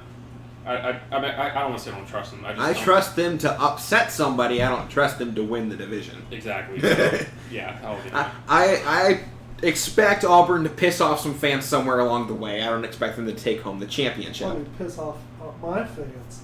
Penn State. Yeah, probably will, yeah. No, I don't think so. Mike has confidence in his team. Matt doesn't. It's a home. That's I a tough do, environment just- to go into. You know It's that. tough Oh, yeah. love. I think Penn State, Beaver Stadium, has the Yeah. I mean, hardest it's one an going SEC to. Oh, team it coming is. up. Especially when it's going to be back to packed. Yeah, and they might actually have 2 whiteouts this year. They haven't announced it, but you They talk should. about an SEC team. You didn't have one last year. Might as well have 2 this year. You talk about an SEC team coming up Is, to come to arguably the Ohio toughest State environment in at home? college football. You know that. So we'll see how it goes. If Penn State plays Ohio State at home, then that's got to be the second one. No, they're They're- we're at are Ohio they- State this are- year. Yeah, they're it's in at Ohio Ohio State. Ohio State's at Michigan this year, though, so. Is Michigan at Penn State? Yeah, let me just pull it. I wish you guys played at your place last year because Mhm. you guys were in PA last year. There was no whiteout. We Penn missed State it. hosts Michigan this year. You guys That'll will be the also second. host Illinois, Rutgers, Indiana, Villanova, Auburn, and No, Ball you know what? State. Auburn. And No, Ball was it- State, you're hosted Ball State, the That's what I MAC said. That's why I champions. brought it up. You know what? Auburn's going to be they're officially the whiteout game. I think. Forget Michigan. I think Indiana should be the second whiteout if they do have one. That's probably a better Potentially. matchup than Michigan is because it's Michigan, Yeah. and they have whiteout against Michigan all the time. So let's move on. Yeah, I hope Ohio State brings back actually what they did a few years ago against Nebraska, the blackout. The blackout was sweet. Yeah. It looked really cool having. I mean, Ohio State doesn't get too many night games anymore because with Fox always making them the big noon kickoff. You know, Ohio State doesn't get their night games at home anymore, so I love night games. I hate that. right, and like it gets so hot in Columbus too, especially in that massive bowl. You Yeah. kidding me? There's nowhere for heat to go. It's like a soup bowl. Yeah. Right. Or some have described it. Kind of looks like a toilet seat. Whatever. Yeah. We're still better than any of the other teams that come play there. So, Yeah, nobody's got a chance to take a dump in it. So Right. The only teams taking a dump in is the other teams that are absolutely stinking up the joint while Ohio State runs all over. them. Oklahoma did. That was the last. Well, that didn't happen. SEC. No, you gotta face reality. it did. All right, Whatever. Go ahead. SEC West, Bama. Yeah, oh yeah. Okay. And then SEC Championship, Bama versus Georgia. It's hard. It's a good matchup. And I think it really depends on how Bryce Young plays. I mean, who's that quarterback for Georgia? It's something Daniels. Jason is it Daniels? It's Jay Daniels something. JT Daniels? JT Daniels? Might be JT. That sounds right, but I don't want to be wrong. He's number 18, isn't he? Yeah, maybe. Daniels is a good quarterback. Josh He's getting some good hype for the Heisman this year. Man, if he can pull something together, Georgia has a good spot. They have a hard schedule, man. But I just don't know if it's going to happen yet. So Right. I'm going with the champs. Going with the champs until proven otherwise. It's a good strategy. I'm going to take Georgia. I want to, but I'm going to take Georgia over Bama, and Bama's working without Sarkisian. Yeah. that's true. Yeah. We'll see how their offense is with a new quarterback, a new OC. I mean, we'll see. That's why I take Georgia. So, Matt, what'd you say? Oh, I'm gonna pick Alabama. Yeah, I figured. I mean, it's Nick. It's Saban. Okay. So, into the Sun Belt.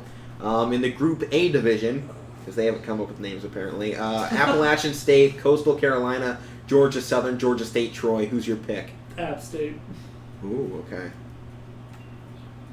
Just because. C squared, Coastal Carolina. We'll take the Chanticleers all the way. Pat McAfee was rolling with them last year. I'm rolling with them this year, man. I was rolling with them last year, though. I was all about You the were. Chanticleers, the fighting, whatever they are, roosters, chickens, Chanticleers, whatever a Chanticleer really is supposed to be. The weird turf they have too. Right, they got the weird turf out there. You ain't going into Coastal Carolina without facing a hurricane of football. So I got Coastal. I do like App State, though, so... I do too. In Group B for the Sun Belt there, Arkansas State, Louisiana Raging Cajuns, LA Monroe, South Alabama, and Texas State. Raging Raging Cajuns. Give me the Raging Cajuns all the way. So we're going to have the Chanticleers and the Raging Cajuns for the Sun Belt Championship, baby. I'm all about it. What a matchup that would be, though. Raging would be- that Cajuns would and be- I the know. Chanticleers. So, Mike, who would your champion be? Coastal Carolina. I got the Cajuns. You got the Cajuns. I'm taking the Chanticleers. Of course. All the way to That's the your team, you got championship, Are you, baby. just, are you just picking them because you like their name? No. He was one of the real fans last year. I do remember that. I don't know. I But do that's what I because do. Batman. I did watch a lot of Pat McAfee last year. I'm not gonna lie. So How we've you know? gone He's so through. He's awesome. Yeah, he's hilarious. We have gone through all the conference championships, and it's time for the final four. Top 4 teams in the country This for your is so college hard. football playoff. Obviously Clemson. Clemson. I think Bama. Clemson is, unless they lose to UNC and Georgia, I mean, which they're not, most likely not going to lose to both. They might lose to one of them. Might. And that would only be because of an early season struggle from their young quarterback against Georgia this The season. top 3 teams should be the given. It should be Ohio State, Alabama, and Clemson. It's just that 4th team that's hard. I mean, Ohio State, their only challenge is Oregon and, I guess, Penn State. And whatever else the Big Ten Yeah. throws at them with weird games. But we haven't seen Ryan Day fall into a trap game. So that's something you love to see out of him. Urban Meyer fell victim of that many times, falling into the trap games, Purdue. just overlooked Purdue and Iowa, and would fall into those games and get caught up in the moments and fall behind. Ryan Day has not done that whatsoever. He has adapted at every moment for every play, and the one time we saw him out-coached was Nick Saban. So I think that's okay. That's okay. I mean, I don't think he was out-coached against Dabo Swinney when we lost that one game in the college football semifinal to Clemson. Frankly, I don't think Ryan Day was out-coached. I think they were about equal. To the day I die. They're about equal, yeah. Yeah.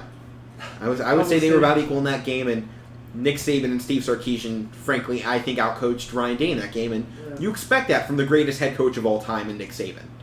That was a fun. And there's no Yeah, argument 3 that Nick steps Saban... down. Yeah, Okay, Matt, I know. I'm not going to argue this, okay? They still had plenty of chances to win. Alec knows this, too, because I talked about Yeah. it with him. They still had plenty of chances to win. Yeah, I've said it before. Ohio State had 3 field goals to start the game, so that's Yeah, all we're going to don't go do into that. here. But still. So top 4 teams. What are your guys' thinking? I mean, we picked Iowa State, or I picked Iowa State over Oklahoma, so obviously I'm not going to Oklahoma there. No. I don't think the Pac-12 is going to get theirs in. I-14. I think I got Ohio State, Clemson, Georgia, Alabama. I got Ohio State, Georgia. Clemson, Alabama, and Iowa State. Ooh, okay. Cincinnati, the Bearcats. Give me the Bearcats. I need the Chanticleers. Who else would I take in this pack? Give me the Bruins of UCLA. Yeah. And then I'll take Give me the Raging UNC, Cajuns. the Tar Heels. Give me the UNLV Rebels with Tate Martell. Woo, baby. Did you make yours? Yeah. It's either Georgia or what was the other team? I knew you had two teams, and I just. I forget. Well, Matt, it's not like we're going to be right anyway, so Yeah. we'll move on to our next segment here, an hour and 38 minutes into our show. It was like 2 hours. We've been going for a while here, but our first one back's always the longest. We'll get back into the groove here. We're not going to have a show next Monday. It's Labor Day, so we're not going to get together. But we will be going so long as we're able to record on Mondays until we reach, our winter break once more. We normally take a break. We go a week On later holidays. this year, so you'll get another week of shows going up in that week. So I will be posting on TikTok still. I will do Meathead of the Week on TikTok. The Meathead of the Week. we're talking like the show's over. We still got a long way to go. I know. We got NFL and the NBA, which I'm sure everybody wants to hear our thoughts on the NBA because everybody totally loves the NBA, and we get lots of viewership on our NBA talk, which is why we're saving it for last. Matt, I hope you have a Meathead of the Week this week's show. I got it. You're also being the man in charge of the NFL this So season. the NFL. The commissioner of Casual Sports Reports NFL division. Go ahead, take it away, buddy. So, I want to talk about first the whole quarterback matchup. Jacksonville Jaguars, of course, Trevor Lawrence, first overall pick, and you got Gardner Minshew. I mean, don't He get me just wrong. got traded. Yeah, I know. Oh. He got traded. I'm getting there. Let the commissioner take it, man. Sorry. Of course, I mean, you're going to go with Trevor Lawrence. You just picked him first year overall. You're not going to go with Gardner Minshew. Don't get me wrong, I like Gardner Minshew, and he's going to be a good backup for a little bit in Philly. I think he's probably one of the best backups in the game. Besides, Taysom Hill, he's pretty good, but, I mean, what do you guys That was think? the quarterback, he's not. That's a quarterback. I mean, Gardner Minshew, I don't want to- I love Minshew Mania, but Yeah. if you look at his QB rating, one of the biggest ways we look at quarterbacks and how they perform, his are terrible in his starts. They're not good. They're way below league average. Philadelphia, coming out of the draft, saw Gardner Minshew as the perfect backup quarterback. They saw their chance to pick him up. They did just that. I think he's a good backup quarterback, and I think he's going to be a perennial backup quarterback. We get a lot of guys like that in the league who are guys you're going to bring in when you need to wait for your guy to get ready. I think that's going to be Gardner Minshew, and he already started that out. I mean, backup for Trevor Lawrence before he obviously never got the chance to really be backup besides preseason, whatever. Doesn't really count, but you get moved on when the next guy steps up. And yeah, it's just going to be Gardner Minshew's career. I mean, he's still going to make tons of money, so there's no complaints out of it. You look at Josh Rosen, the career backup player, who never really got a shot. Really has never gotten a shot, but 4 years sitting on the bench of the NFL is made $18 million. Josh McDaniels for the Lions, that guy's made a lot of money. Right. He was the highest paid backup. Yeah. But, so. I like Minshew, but at the same time, got to have the numbers. I don't know nothing on this one. Moving on, the Ravens. J.K. Dobbins went down. He's out for the season. They gotta have Gus Edwards. Of course, I mean Jackson can move too. So, but other than that, I mean, if Edwards goes down, I mean they have Justice They're looking to Hill. bring in another running back here. Yeah. There's been some reports saying people want them to go for Todd Gurley. A lot of people are like, no, don't go for Todd Gurley. I think Le'Veon Bell's going to be a free agent here if he's not already. So, I mean, there's a couple older guys they could bring in there who have shown at one point in their career to be the best in the game. So, I mean, there are guys they can go out and pick up. I think they were trying to go for somebody younger if they go anybody at all. I mean, Penn State has a deep running back room. Perhaps we see a trade between those two teams. I mean, obviously close in proximity-ish to one another. So, I don't know, could see some interconference trading there. I love J.K. Dobbins. It's a Oh, shame me he's too. going to be out for the season, torn his Yeah. ACL. And just want to point this out that this is why you don't do your fantasy draft before the end of preseason, you idiots. So many Yeah. people do it before the end of Yeah, I preseason. don't you get you it. lose somebody. T.Y. Hilton's going to be out for a little bit too. Yeah. He got an injury. I think it was a neck injury or shoulder, something like that. So he's going to be out for a while. There are a ton of guys just got shut. I think it was Rashad Bateman from the Lions just got cut. Yeah. People were like, "Oh, I drafted him," and it's like, that's why you wait. You Yeah. wait until preseason I cuts. can't believe though that he got cut, but just didn't perform. I guess he he was got- supposed to be good. Yeah, and he got just cut from the worst team in wide football. receiver core in football. Yeah, So I'm surprised they didn't cut Jared Goff. yeah, so They got Um, somebody is though. what it is. So yeah, cut somebody. All right, so moving on.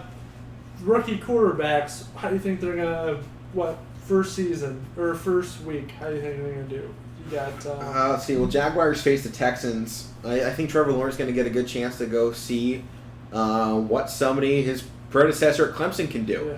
yeah. He's going to get to see Deshaun Watson roll around. I feel like Trevor Lawrence is going to be very similar to Deshaun Watson. I mean, they have very similar builds. Both large quarterbacks, both have cannons for an arm, both are very mobile. I think they're going to have similar outcomes. I have a feeling Trevor Lawrence going to be one of the favorites for the Rookie of the Year. I think they lose week 1, and his regular season record of never losing will end to the Texans.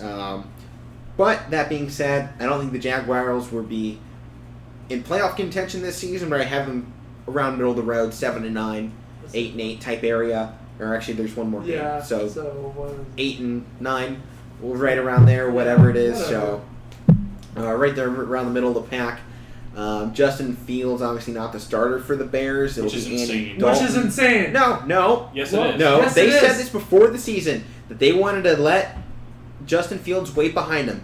And you Okay. know what? Go back 5-10 years, and we're talking like look at our best quarterbacks in the league now, 15 years ago, or our veteran quarterbacks in the league now. Tom Brady, Aaron Rodgers. You look at those guys, and the Different greatest situation. quarterbacks They of all sat behind time. Hall of Famers.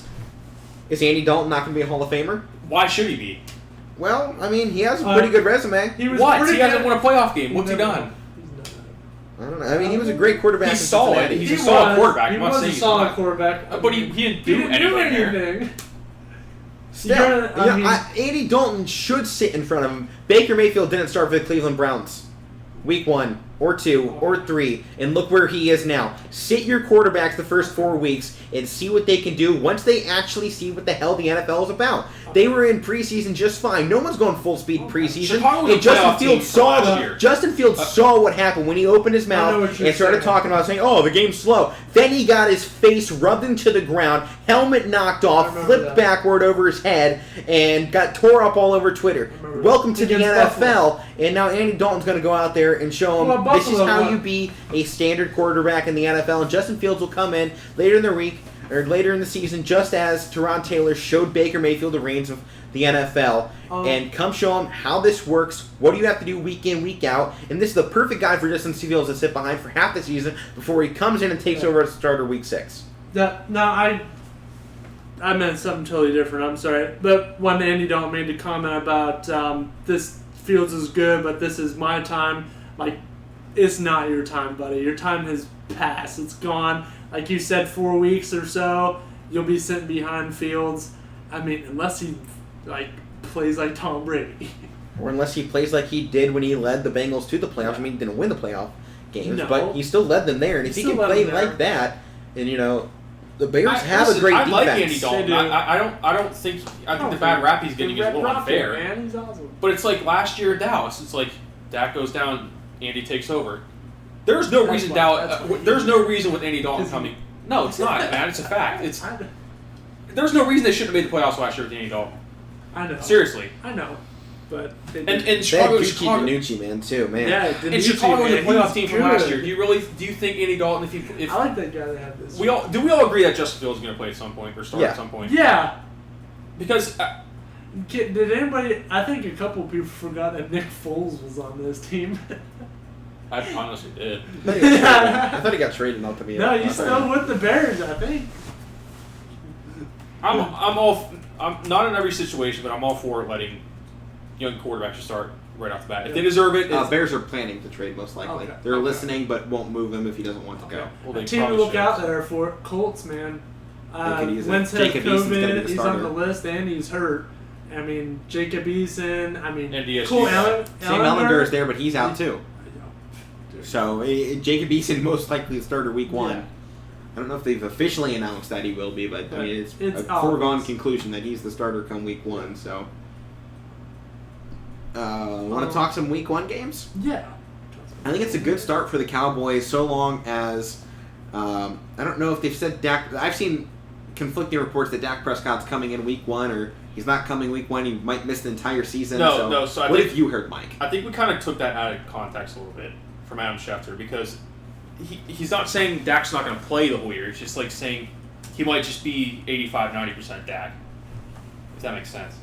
So, yeah, I mean, week 1, as far as I know, he's ready to go. It's All not right, any and Jerry question. Jones did say that he's good to go for the opener against the Bucs, and I think this is a good week 1 matchup, Cowboys-Buccaneers. As long as Dallas It's gonna be gets, we talked about this on our group text. I mean, I think Dallas can win this game. I was kind of joking when I was saying I guarantee it because I don't really guarantee stuff, but it's a good measuring stick for Dallas to come back from. They're playing the champs week 1. You got Dak coming back. They have revamped defense with draft picks and new coordinators. Do I think they can win? Yeah, but I don't know if they will. But it's a good measuring stick, so it's a good week 1 matchup. Micah Parsons is gonna try and make a statement here. Take down Brady. Yeah. Just want to take a brief time out from NFL. SEC has outlined their forfeiture policy. If a team cannot play due to injuries and COVID-19, they will be forced to forfeit the game and take a loss. And Wow. if both teams cannot play due to COVID, they both forfeit. Are you serious? So both teams would lose and there would be no win. Which I Not think is a even a little tie? odd. No, there's no ties in college football. Kind of harsh. Yeah, you know what it is, but I like it. You know what? Listen, why not? Hey man, we get a chance where Alabama. no Bama, no Georgia. We give those teams 2 losses. You know what? Yeah, it's cool. Good, Matt. Let's let Ohio State get a Comes the case. shot Let's that let clears. them forfeit. Help Comes the us shot out. that clears. Shot the clears all the way, baby. The shot the clears. The real reason we need an 18 playoff to shot the clears and the Raging Cajuns. Just to lose by 40 to a good team. Yeah. Other matchups, week 1, Colts Seahawks. I think just the thing to see Russell Wilson, how he looks, how the Seahawks offense looks again, because they were great last season to start things off, fell back a little bit in the later half. Their defense fell apart. I think it's a good statement week 1 to come out there against the Colts. Sunday, Steelers Bills. Oof. Great week 1 Oh, matchup. that's gonna be Awesome. great. You got Allen. You basically have an old Ben versus a younger version of himself, pretty much. I think Josh Allen's better. Josh than a Allen's young gonna be version of real. Big Ben. Oh, he's He's a lot similar. more mobile though. Yeah. A lot more mobile. Exactly. That's, where the he beats difference, him. and that's what makes him better. I love Josh Allen. the Bills. I love the Bills just as much as Pittsburgh. You guys know this. I'm all Bills Mafia. I'm all breaking tables, even though I haven't done that yet. But if they go all the way this year, I'm breaking the table. But Yeah, this they'll would go be all the way great. this year, so. Well, Whoa, maybe. Let's see, another matchup here. Another Browns. rookie quarterback. You guys Here, are Trey gonna Lance, Browns, the 49ers. Browns. Yeah, we'll get there. We'll get there. All right, Trey I'll Lance talk and the about 49ers, potentially 2-quarterback system with Joey G. Joey, is Jimmy what they I don't like it. Jimmy It, G. it never works. I don't like this two systems. No, they It shouldn't never happen. works. Against the Lions, though, I With think it's a Goff. good chance to see Trey Lance out there week 1. Yeah.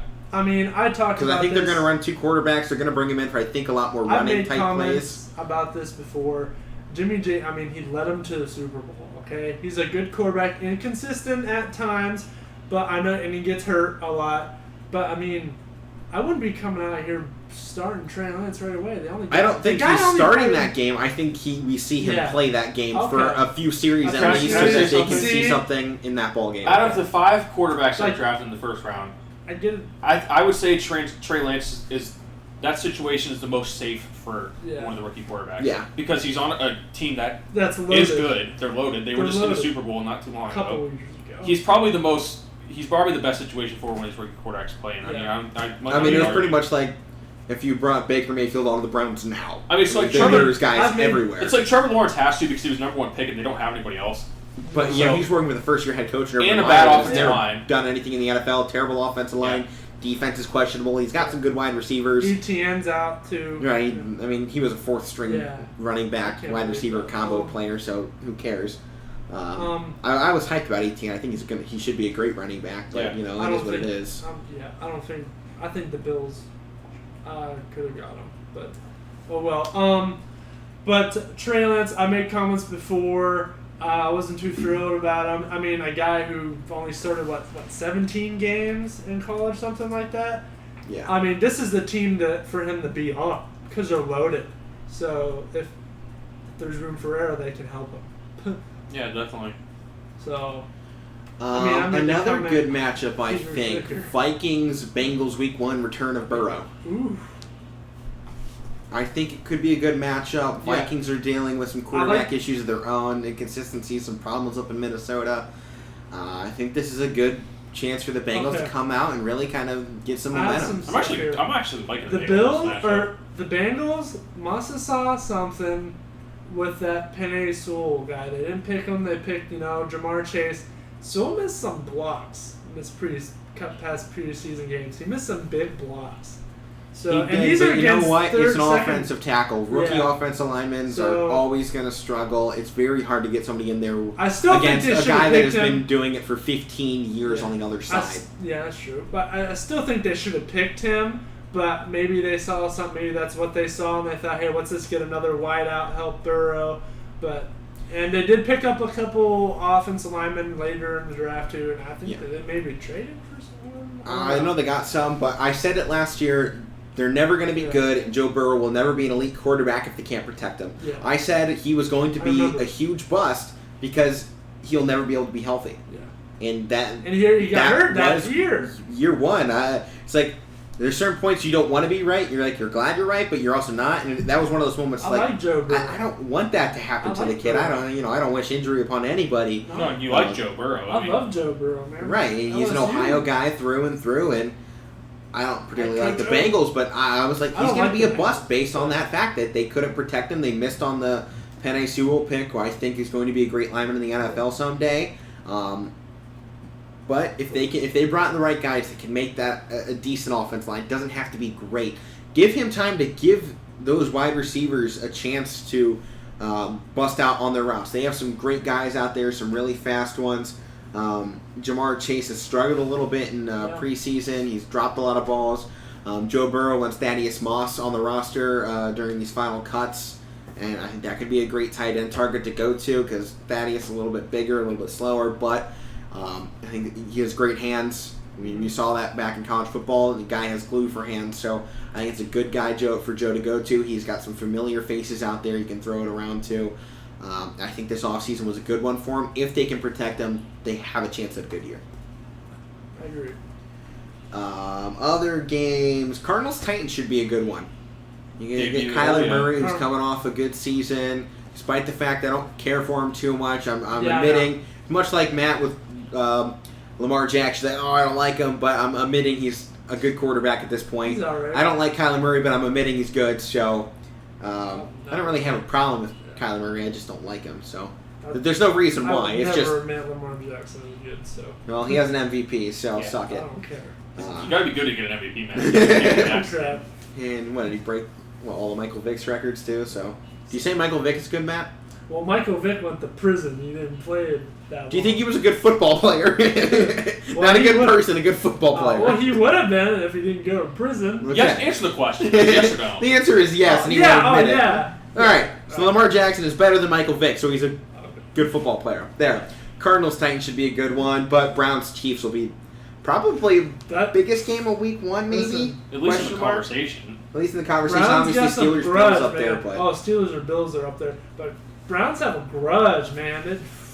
They were that close. They were that close. yeah. I'm gonna say That would have been matchups. a great. Sorry, Mike. That would have been a great AFC championship. I just want to put that's just like the blue collar AFC championship. And then, I mean, if the Browns win, I mean they're in the Super Bowl for first time ever, and the Bills win, they get another shot at Brady. Okay, so I just have to say that. All right, good. Yeah. We'll move on. I was just talking week one matchups. It's not really important. Go I ahead. know. Yeah, I mean, Browns-Chiefs, I mean, it should be great. Browns, I mean, Chiefs, Steelers, Bills, and Packers Saints. Packers Saints. You probably Depending throw on Dallas Saints and Tampa in Jameis there. Winston, A how lot he of people- performs. A lot of people forgot that Cardinals Titans obviously great. Yeah. the Saints also have Ian Book on their team. I don't know if they're going to get rid of him. cares? I don't know if they're going to get rid of him. He was or hardly not. good at Notre I mean, he Dame. was alright. He was alright for a couple of years. Then he kind of falls. He's better than what they had recently, though. But Yeah. Fair enough. He was good when they had Claypool with him. yeah. Yeah, I mean, we're talking about Notre Dame quarterbacks that haven't been very good in recent years in the I don't know what you NFL. compare it to, Brady but Quinn. Deshaun Kaiser. Oh God, he's not even in the league anymore, is He he? should be. I hope he's not. Who's the other one? Ian Book, Deshaun Kaiser. Brady Quinn was way back when. He was decent. He was pretty good for the Browns for a while little there. bit.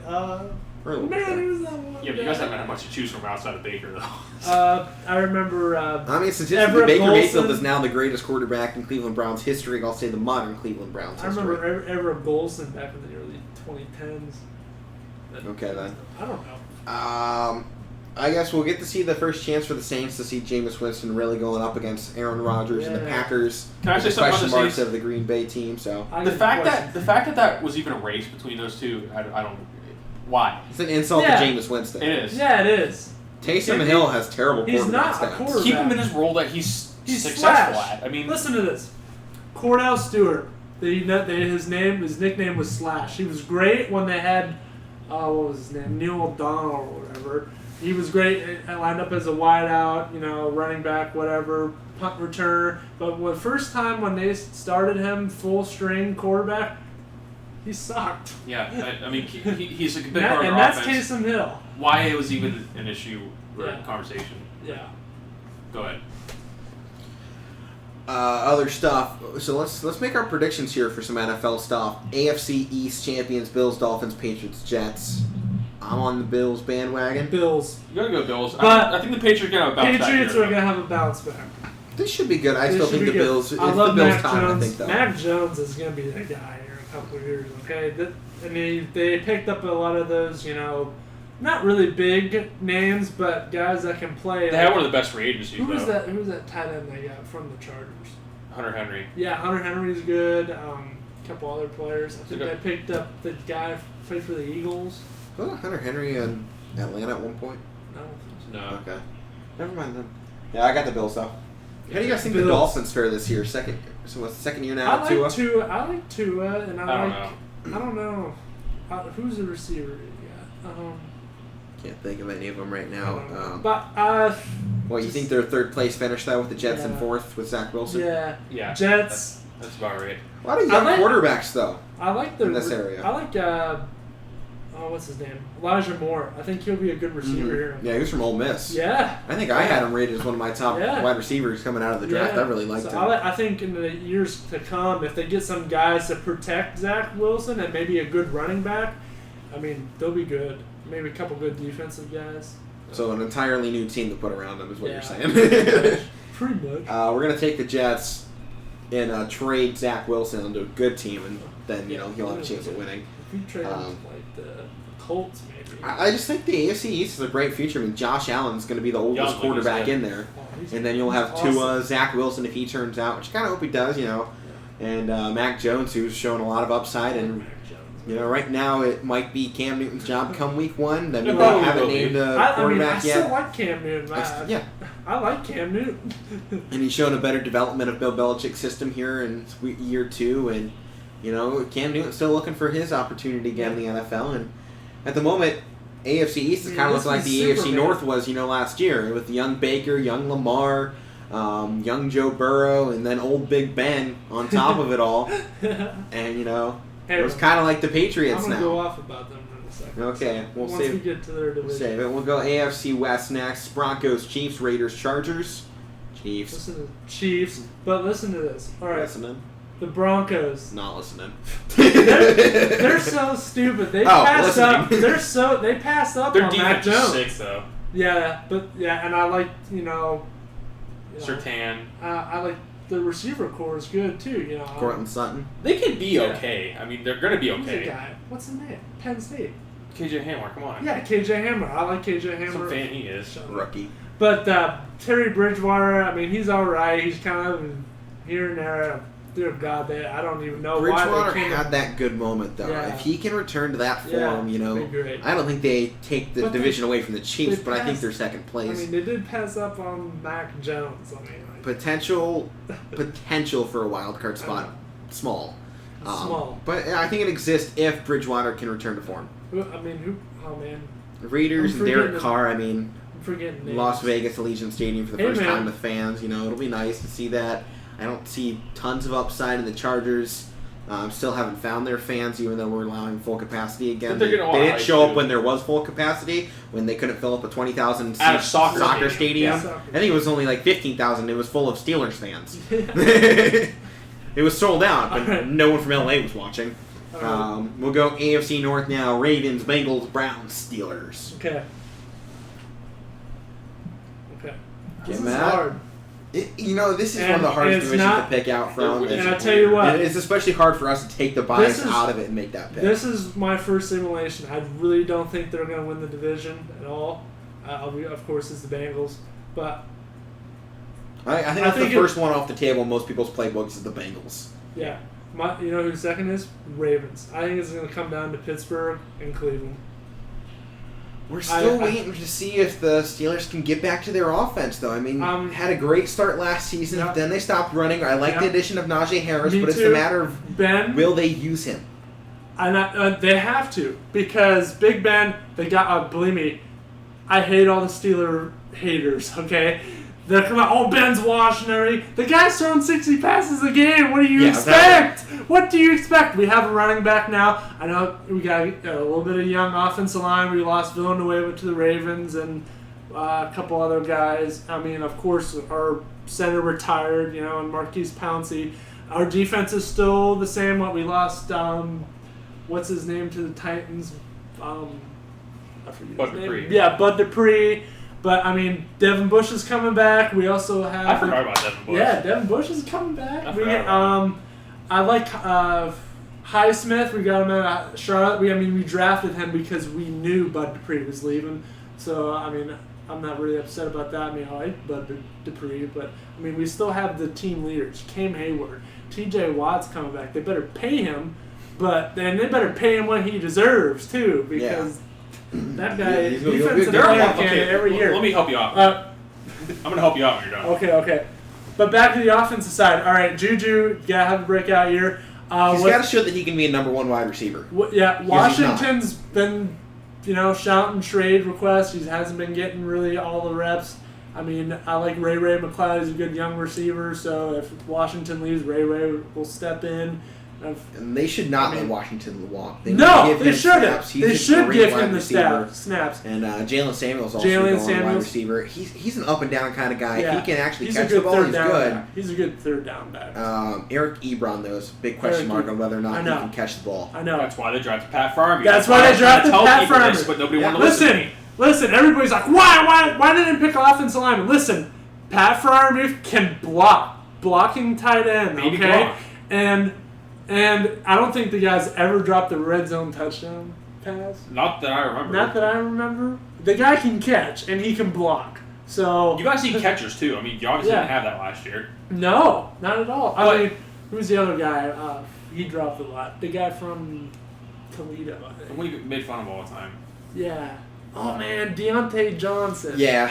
Yeah, he had a couple big catches in the preseason. Hopefully he's coming around. Hopefully he got that, that tack on his hands. Spider tack. The spider tack. We made that come out a couple of times. Yeah, I did.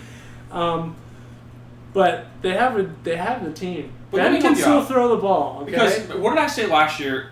they have I to don't- I become don't know if- run-oriented. I don't know if you guys understood it when I said on the show last year, but when they were all 11-0, I said they're not impressive. No. When they were 11-0. No, a lot of people I think played you a and I lot of both said crappy that. nobody teams. understood what. I'm not saying you, but a lot of people I said on outside of the show Yeah. didn't understand what I was saying. It's because give me a game on that besides maybe their first game.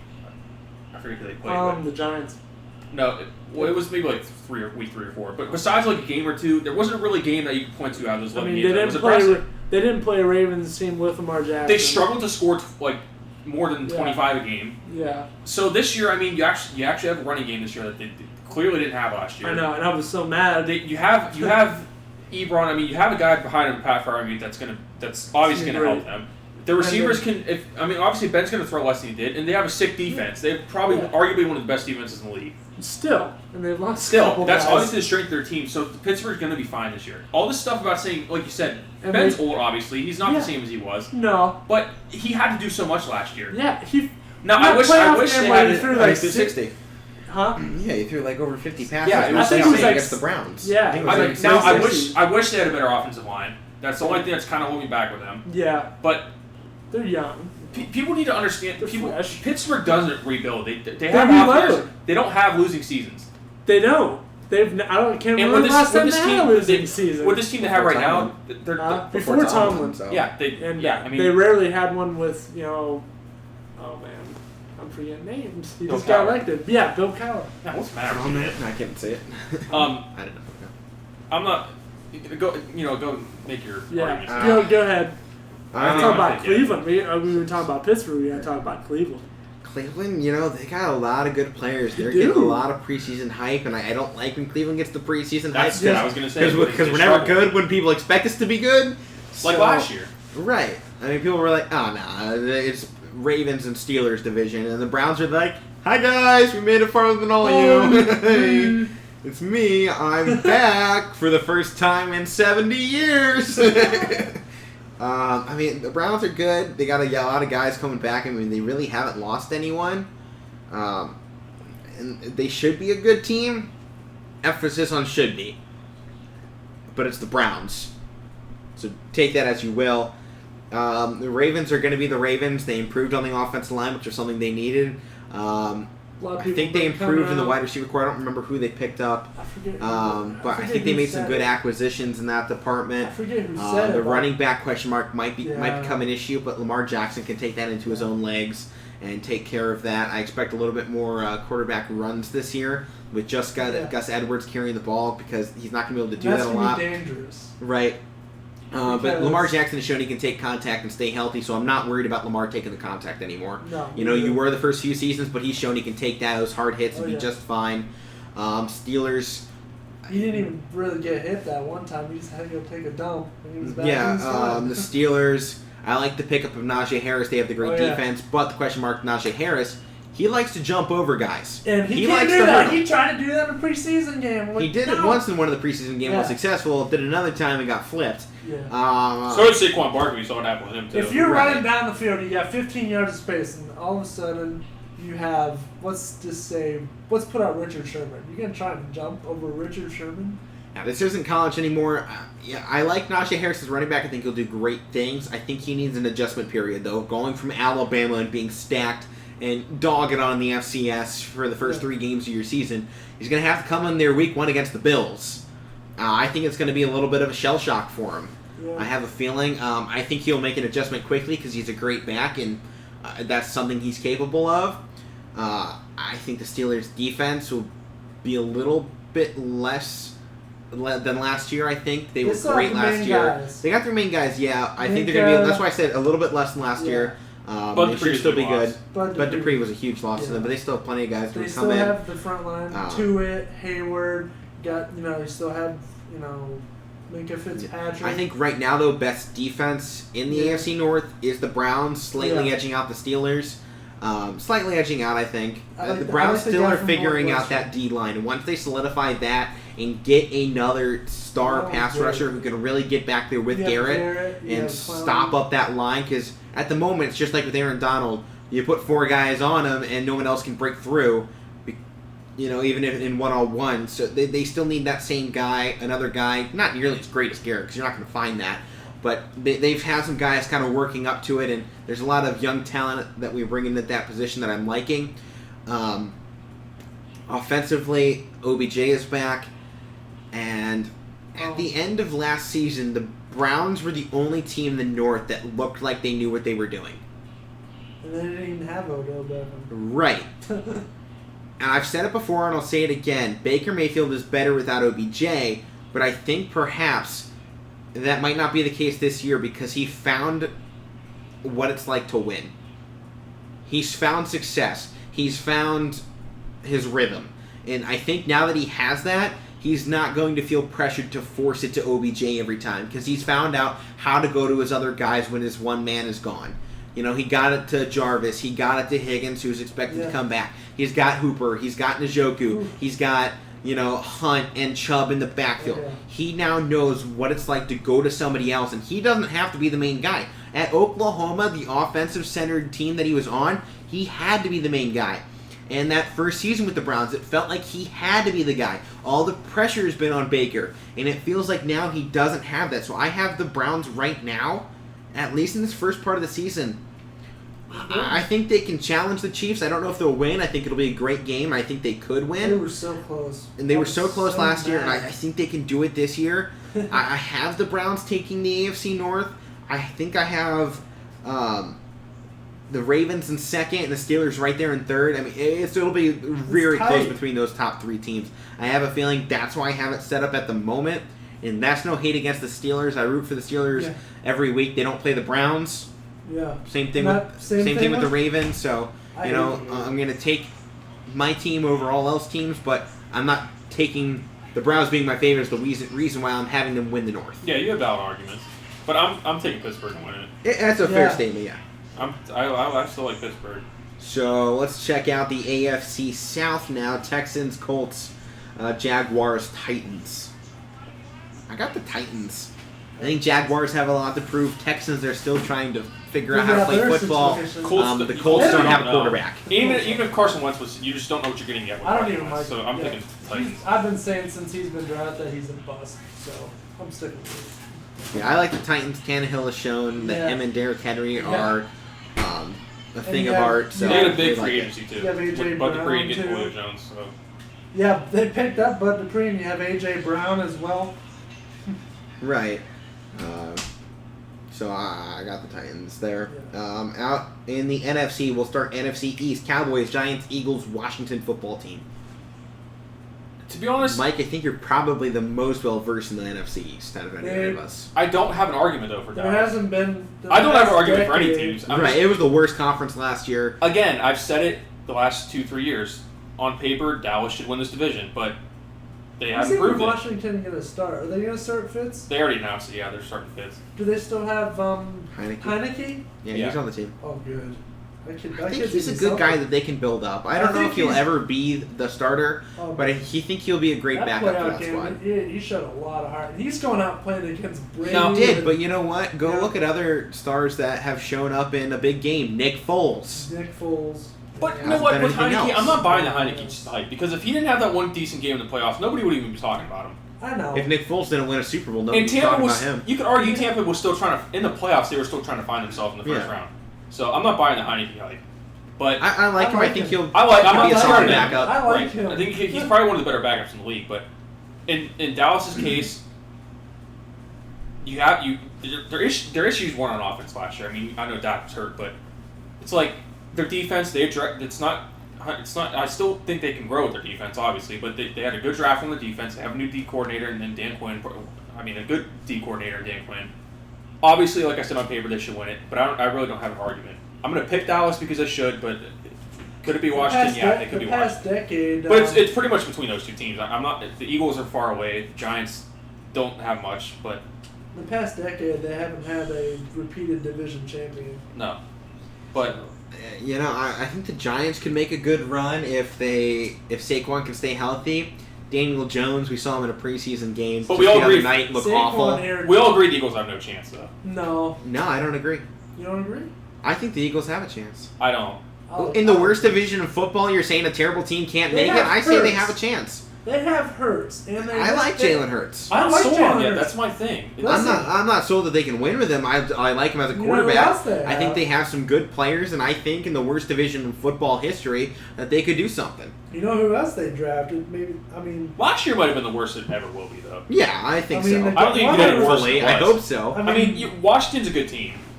Dallas is Yeah. a good team, even though they haven't played like it. They have what it takes. I think both but- the Eagles and Giants Yeah. can be good teams too, right think up so. there in it. I mean, Bar- I think the let me Giants make need to this- figure some things out too at the wide receiver, and I don't think Daniel Jones is the answer. I don't like the think so. Eagles. I think they're a promising They team have- again. if Jalen Rager, if I think that guy's gonna have a breakout season. He's got to do it though, because Yeah. we've been waiting long enough for him. I know, and I mean, they just picked the guy that just happened to win the biggest trophy in college football. So, I think they have a good wide receiver group. Rudiger's gonna figure out his thing. My thing is with him, I don't think he had a lot on his shoulders for him to be the main guy, and he's not the main guy. And you got another guy with him to, offset the workload. Right. And you have Hurts as well. And So- I think Hurts is going to find those and guys. they have Miles he's Sanders. gonna- I love Miles Sanders. It's a good running I back. think the Eagles have just about I think they everything have a they shot. need to actually make a good run at this division that's still trying to find itself. I personally, I think I take the Cowboys to take this. I think I have. They should. I mean, I think Yeah. I have the Eagles second, Washington third, and Giants fourth. Giants, man, I love Saquon Barkley, but he's on that edge. Okay. I like He's about to Saquon be- too, and He's about to be. I He's a love bust. him. He's about to be a bust. He's Sure. about to be. you can have if he's not greatness, but already, if you're not healthy, you bust. he's not healthy at all. How many games has he even played? I don't think he's done a full season. I don't think he's ever done a full season. Maybe his rookie year, he had done Maybe his rookie year. all of it. I think. I Can I love say something Saquon about Washington? Barkley. Go ahead. I just don't think I didn't buy the hype in the offseason when they got Ryan Fitzpatrick. The moment they signed him, they're like, "Oh, Washington's the front runner in the East Division." Like it's like, okay, he's a good quarterback, he's solid, but he's too inconsistent. Number one, and like he's not somebody I look at like moves the needle and said, "Hey, they were good. He's going to put them over the top." I don't agree with that. All right. Um, You guys ready to switch conferences or divisions here? yeah. All right. We've talked NFC East long enough. NFC West, Cardinals, Rams, 49ers, Seahawks. I think this is a good one, too. This is Might end up being tight if the 49ers can stay healthy. I think they can I give a think good that- run at it. If Jimmy Seahawks- G can be healthy, I mean, maybe we see actually yeah. Trey Lance be what they expect him to be. I think they can make a good run, whether it's Jimmy G or a developed Trey Lance. Obviously, you never count out Russell Wilson and the Seahawks. Never. But they have Never. to stay consistent. They have to stay the same team they are in the first half as they do in the second think- half. They got Jamal Adams. I think he needs to lead this defense. I think he needs to get his guys going and make them that defense that they I'm going Niners. were in this used to division. be. Because You even if got they Niners in the start, division? even if they start Garoppolo off, he's still capable of Hey. having them play good. And if he gets hurt, they have Trey Lance. Listen, There. Matthew Stafford and the defense is Rams too. are ready to go. Okay, I don't they're know. ready. And I'll give they're my ready with their rundown here. They're ready with their crappy uniforms, but I mean, My first place team, I got the Cardinals. Cardinals. Second place Seahawks, third place Niners, fourth place Rams. You always hate the Rams. Last year you said they were going to go 3-13. They made the playoffs. I don't like the Rams either for some reason. I don't know why. I just don't. I just never now, think of them being good this at is- football. Look, I kind of like, honestly, I kind of like them less because I don't like their uniforms and new stadium, whatever, but I kind of, I don't like yeah, I like them when they were with I in can't the say anything about Coliseum. anybody else's colors than the Browns. Yeah. I like It them looks with good, their- though. It I like does the look old good. Rams. They were in the Coliseum. They had those old colors. They were cool. I mean, Yeah, I'm not mad. now I it don't looks like like modern stuff, pajamas that they're wearing. I don't know. Well, I they don't still like be what's comfortable going when they on. come in fourth place in the NFC West. Yeah, I guess. NFC North could be interesting. Bears, Lions, Packers, Vikings. I'm gonna go with Packers, but I'm not. Bears Not will make a sold. wild card. I'm not gonna say the Packers If are they like put- contender if they put because it I through- think there's too much going on with them. Obviously, with The Bears made the wild card last year. So. yeah, but I don't know how they made the wild card I don't last year. They even were know not either. good. But They just I'll got tell you stuck what, in. I have to talk about this just for a split second. I'm forgetting his name. Where? What? Bears went to the Bills. Bears to the Bills? Mitchell Trubisky. Trubisky. Oh. He really should. It was his redemption game in that preseason game. He It's came out and blew preseason. them out. I know, but it was awesome. I watched it. But Getting hyped about the NFL preseason. I know, Preseason's the same as getting hyped about a Here's the summer thing. league game I in was the watching. NBA. I was watching the Browns last night with my dad, That's right. and we're watching. I'm like, Dad, this is pretty sad. He's like, what? I'm like, there's preseason games on national television.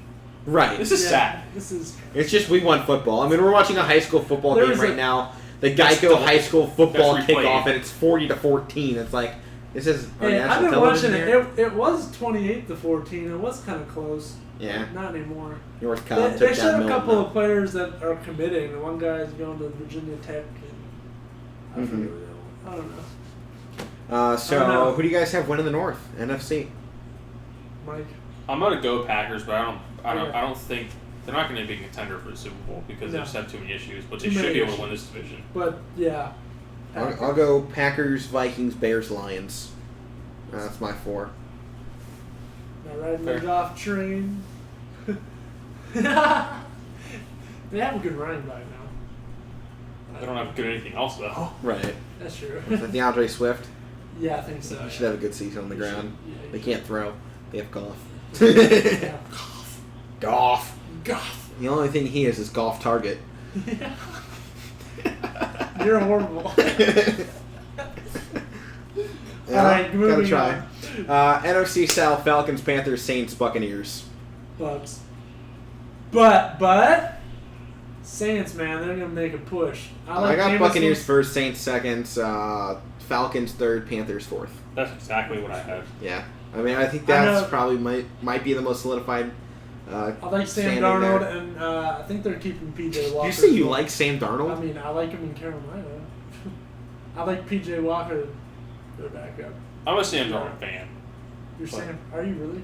I like him. I like him. I'm not saying he's I like great. him at I'm not saying he's USC. good, but I do like him. I liked him at I USC. said it when I he- think he got screwed when the The Jets never picked wanted him. We all know that. I think he made the worst decision of his career coming out of USC when he did. Yeah. I said it when he lost 24-7 Oh, I against said it Ohio too. State. I think He he should needs to stay. stay another year, and I stand by that. He would be a much better quarterback today Yeah. if he had stayed another year.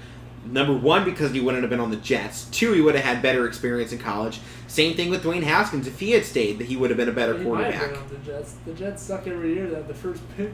Yeah, maybe. But, you know, I mean, I think Dwayne Haskins and Sam Darnold are two reasons why you should stay Yeah. in college another season. Yeah. I mean, Dwayne Haskins was fantastic. One of the best quarterbacks Ohio Yeah. State's ever seen, I'm happy if not the Pittsburgh greatest. picked him up. But you got taken to a team that didn't want him. No. Same It's with not Sam one Darnold. step. The Jets Darnold. never wanted him. The only reason I hate Darnold was because he left college early. I was like, you're an idiot. No. Yeah.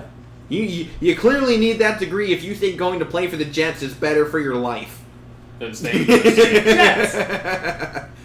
And USC has been terrible ever since he left, so Yeah. for the most Okay. part. Well, that does it for the NFL, I believe, as long as we have nothing else to mention. Nope. We still have more of those, so stay tuned, folks. We're 2.5 hours into this one.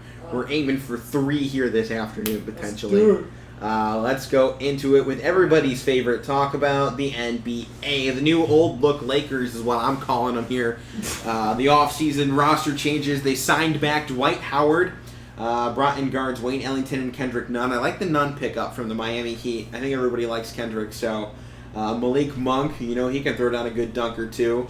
They brought in forward Trevor Ariza, who I think is a good Gosh, they brought pickup in so for many him. people.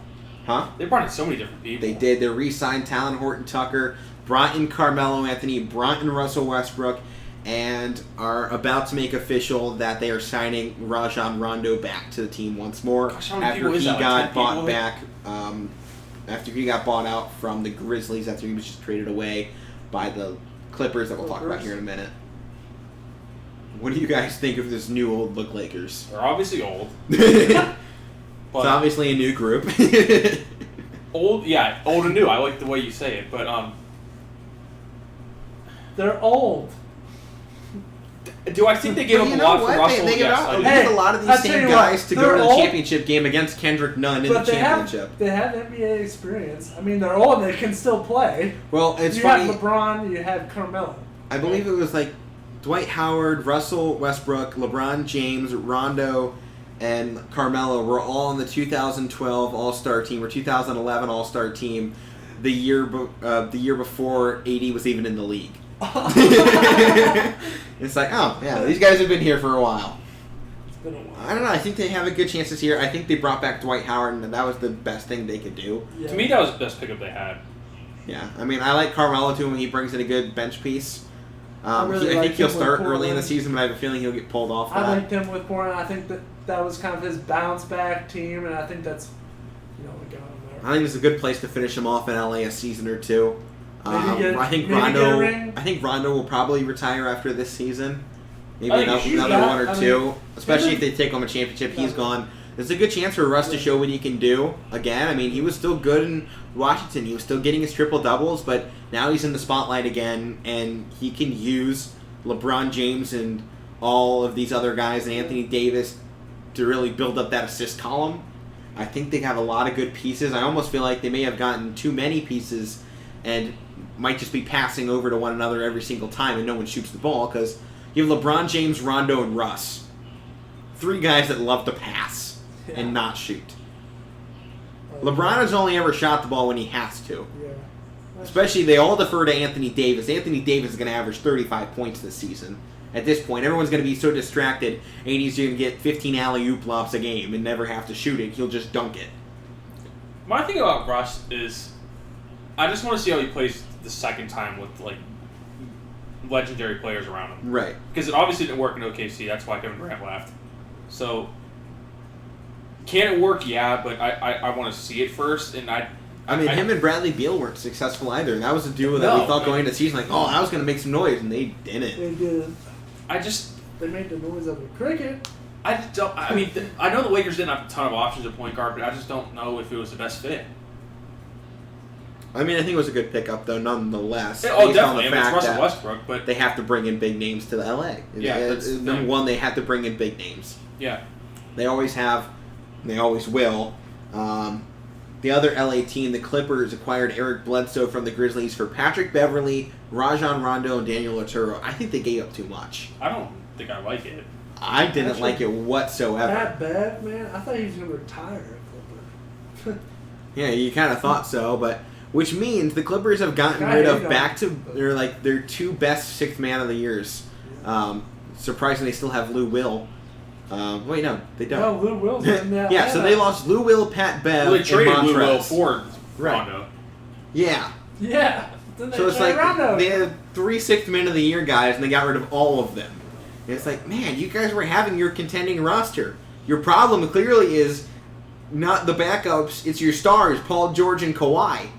Clearly, if you were doing better in the playoffs before they got there, the problem isn't the other guys that were already There's some there. good guys step up the last year, especially in the playoffs. Like I like Terrence Mann. Yeah, Oh, Terrence Mann's Terrence great. Mann. He'll be a future starting shooting guard for that squad, and potentially others. And Paul George proved Potentially himself all-star. again last in the playoffs. I'll give him that because obviously it couldn't get any worse than the previous year. Yeah. Pandemic P. Yeah. Another off-season deal, 3-team deal sends Lauri Markkanen to Cleveland, Larry Nance Jr. to Portland, and Derrick Jones Jr. to Chicago. I think it's funny this happened because just a few days ago, Mom's at a concert. I think it was Zach Brown Band. Oh, my sister was there. Larry Nance Jr. was sitting in the row in front of her. Are you serious? Yeah. Did you get a picture? No, apparently he was an a-hole. Are you serious? Yeah. And remember he like walked away from that kid a couple years ago. yeah. Yeah. Oh, yeah. He does not like taking pictures or doing anything like that with people. So you know what, it is what it is.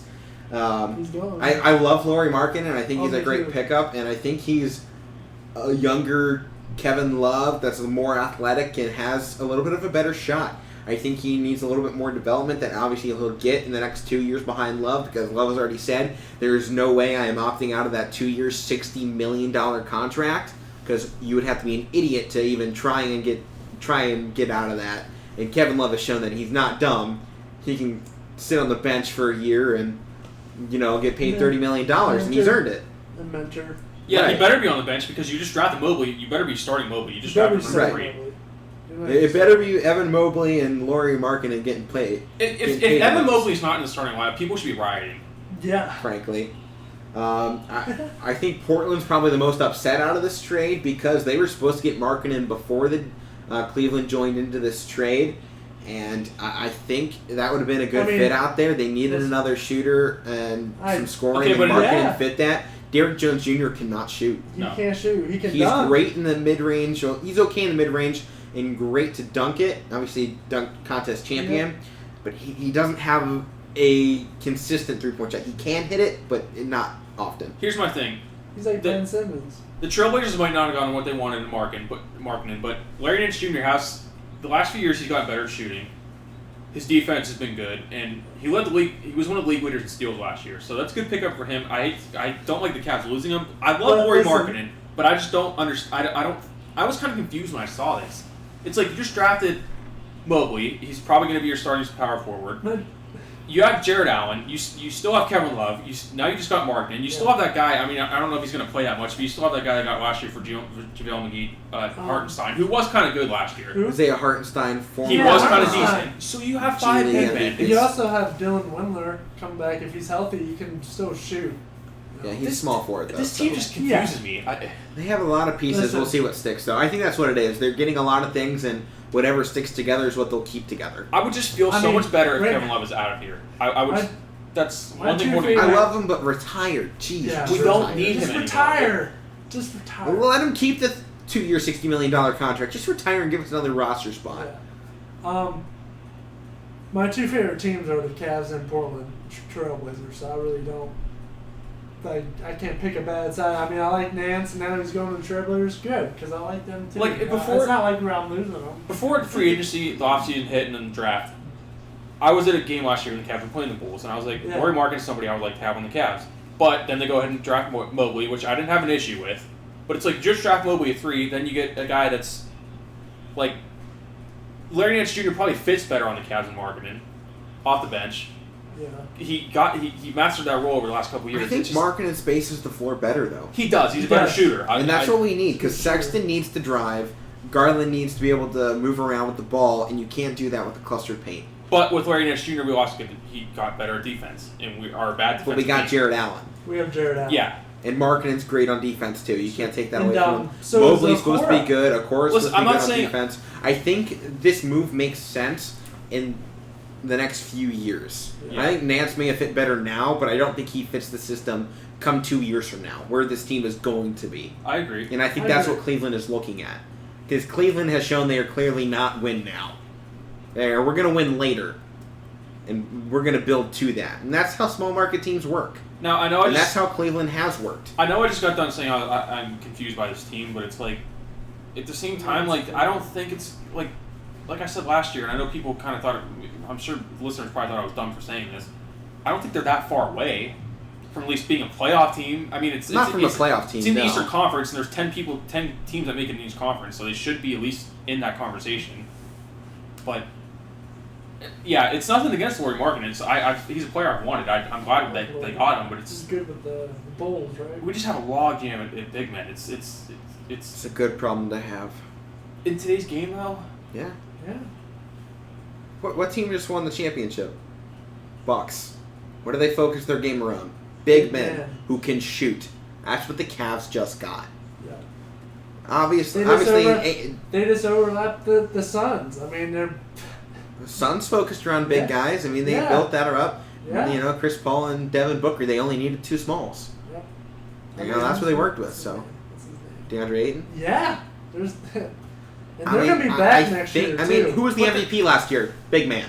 Big man. I'm not saying big men are gone. I'm not I saying think that. it's the big man's time again. I'm not. But 5 on one team. That's a Back lot. to the Shaq Yeah. days. I think. I mean, Cavs have been going small these last few years, taking guard after guard after guard, and it has done nothing. We don't have that many guards. We're still a 19-win team at the end of the season, so might as well go big because we haven't won going small. But the one thing that annoys me about them is they missed their opportunity this year. They still have not addressed a lot of shooting, and they still haven't addressed the forward position. I don't think Okoro's their guy going forward. It's starting small forward. I guess they're waiting to see what Dylan Windler gives them. And I guess Jetty Osman's still their backup small forward, which I don't Oh, they need to agree get with. rid of But him. I love Osman, but I think it's They time. need- it's It's time, time for him it's to time to be go. done with him. He doesn't fit our system anymore. I No. think he can be a good bench player somewhere else. It's just not here. And I guess I'm just saying instead of adding another big man, which I'm okay with getting Markkanen because I like him, but they should have focused more on addressing their forward position. I think that's fair. So we'll go into here the NBA season. The first 20 games statistically can be the most important of the season. Only 4 of the 106 teams that have won fewer than 7 of their first 20 games have gone on to reach the postseason. The last of those was the 2013-14 Brooklyn Nets, who started 6-14, finished as the 6th seed in the East with 44 wins, and actually won a first-round series. On the other end of the spectrum, 92% of the 215 teams that have won at least 12 of their first 20 games have gone on to make the playoffs, that translate to about 1 miss per year. With the 2018-19 Grizzlies, who started 12-8, and the 2017-18 Pistons, the only Eastern Conference team in the last 20 full seasons that has won 14 of its first 20 games and failed to make the playoffs, being the latest 2 examples. So the 5 toughest schedules of the first 20 games, when you take opponent strength using average point differential per 100 possessions from last season's location and rest into account. Obviously, that's a lot of words I just said, and I confused myself, but that's okay because I wrote it. Confused, so I don't know. Right. But we'll just go. This is how they rank the 5 toughest schedules. If you don't win more than... you're more likely to make the playoffs if you win 12 of your first 20 games. You're less likely to make the playoffs if you don't win 7 of your first 20. And, by the way, I know you're talking about schedules, and I know we talked about the Cavs. Did you guys see the Cavs schedule? It's pretty tough to start out. Yeah. The first 2-3 weeks, it's going to be brutal. So, first 20 games, 5 toughest schedules. Number 1 is Portland, Sacramento Kings with the 2nd, Orlando Magic with the 3rd hardest, Indiana with 4th, Denver with the 5th. The 5 easiest schedules for the 20 games using the same criteria. The Lakers have the easiest, the Clippers have the 2nd easiest, Jazz at the 3rd, the Nets at the 4th, and Golden State at the 5th. So, take that as you will. Cavs have a similar setup, though, in that first statistic as Brooklyn. They're about the same when it comes to home and away, and the rest advantage, disadvantage stat category. So, Cavs, depending on how they perform and how they get together, could end up seeing them, be okay. So, we'll see how that turns out. Off-season player rankings, though, team rankings, power rankings came out today. And before we get into that, who are your guys' top teams going into this season? Other than the Bucks. Well, I was going to say, you still have the Definitely, Bucks. put the Suns back up there. Lakers now, then they got their old team back. Old team back. It's like a new... The old, new team. Assembled. They're back. Yeah. They're old, but they're new. Obviously, you have the Nets up there. Yeah, obviously the Nets. And then, who else is on the east side?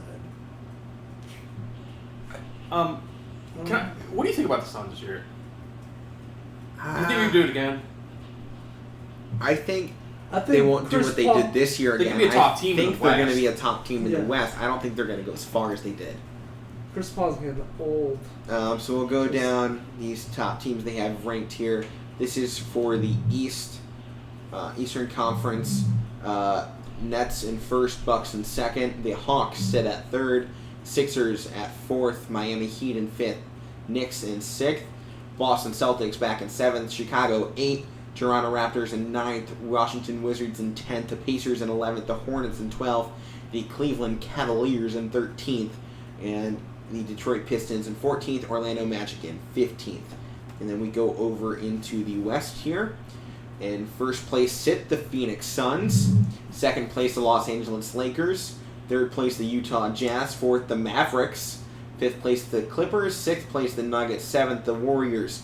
8th the Trailblazers. 9 the Grizzlies. 10 the Timberwolves. And 11th the Pelicans. 12th the Kings. 13th the Spurs. 14th the Rockets. 15th the Oklahoma City Thunder. So that is the NBA.com official power rankings for the East and Western Conferences. And that's all I got for this week. For NBA, yep. Alright, well, that's going to do it for the show here before we get to our one final segment of the week. Everybody's favorite, as I get in here. Everybody listening strong, they say for the last favorite part. Alright, yeah, so at the 2-hour, 42-minute mark, now exactly, at least on my end, this week's Meathead of the Week!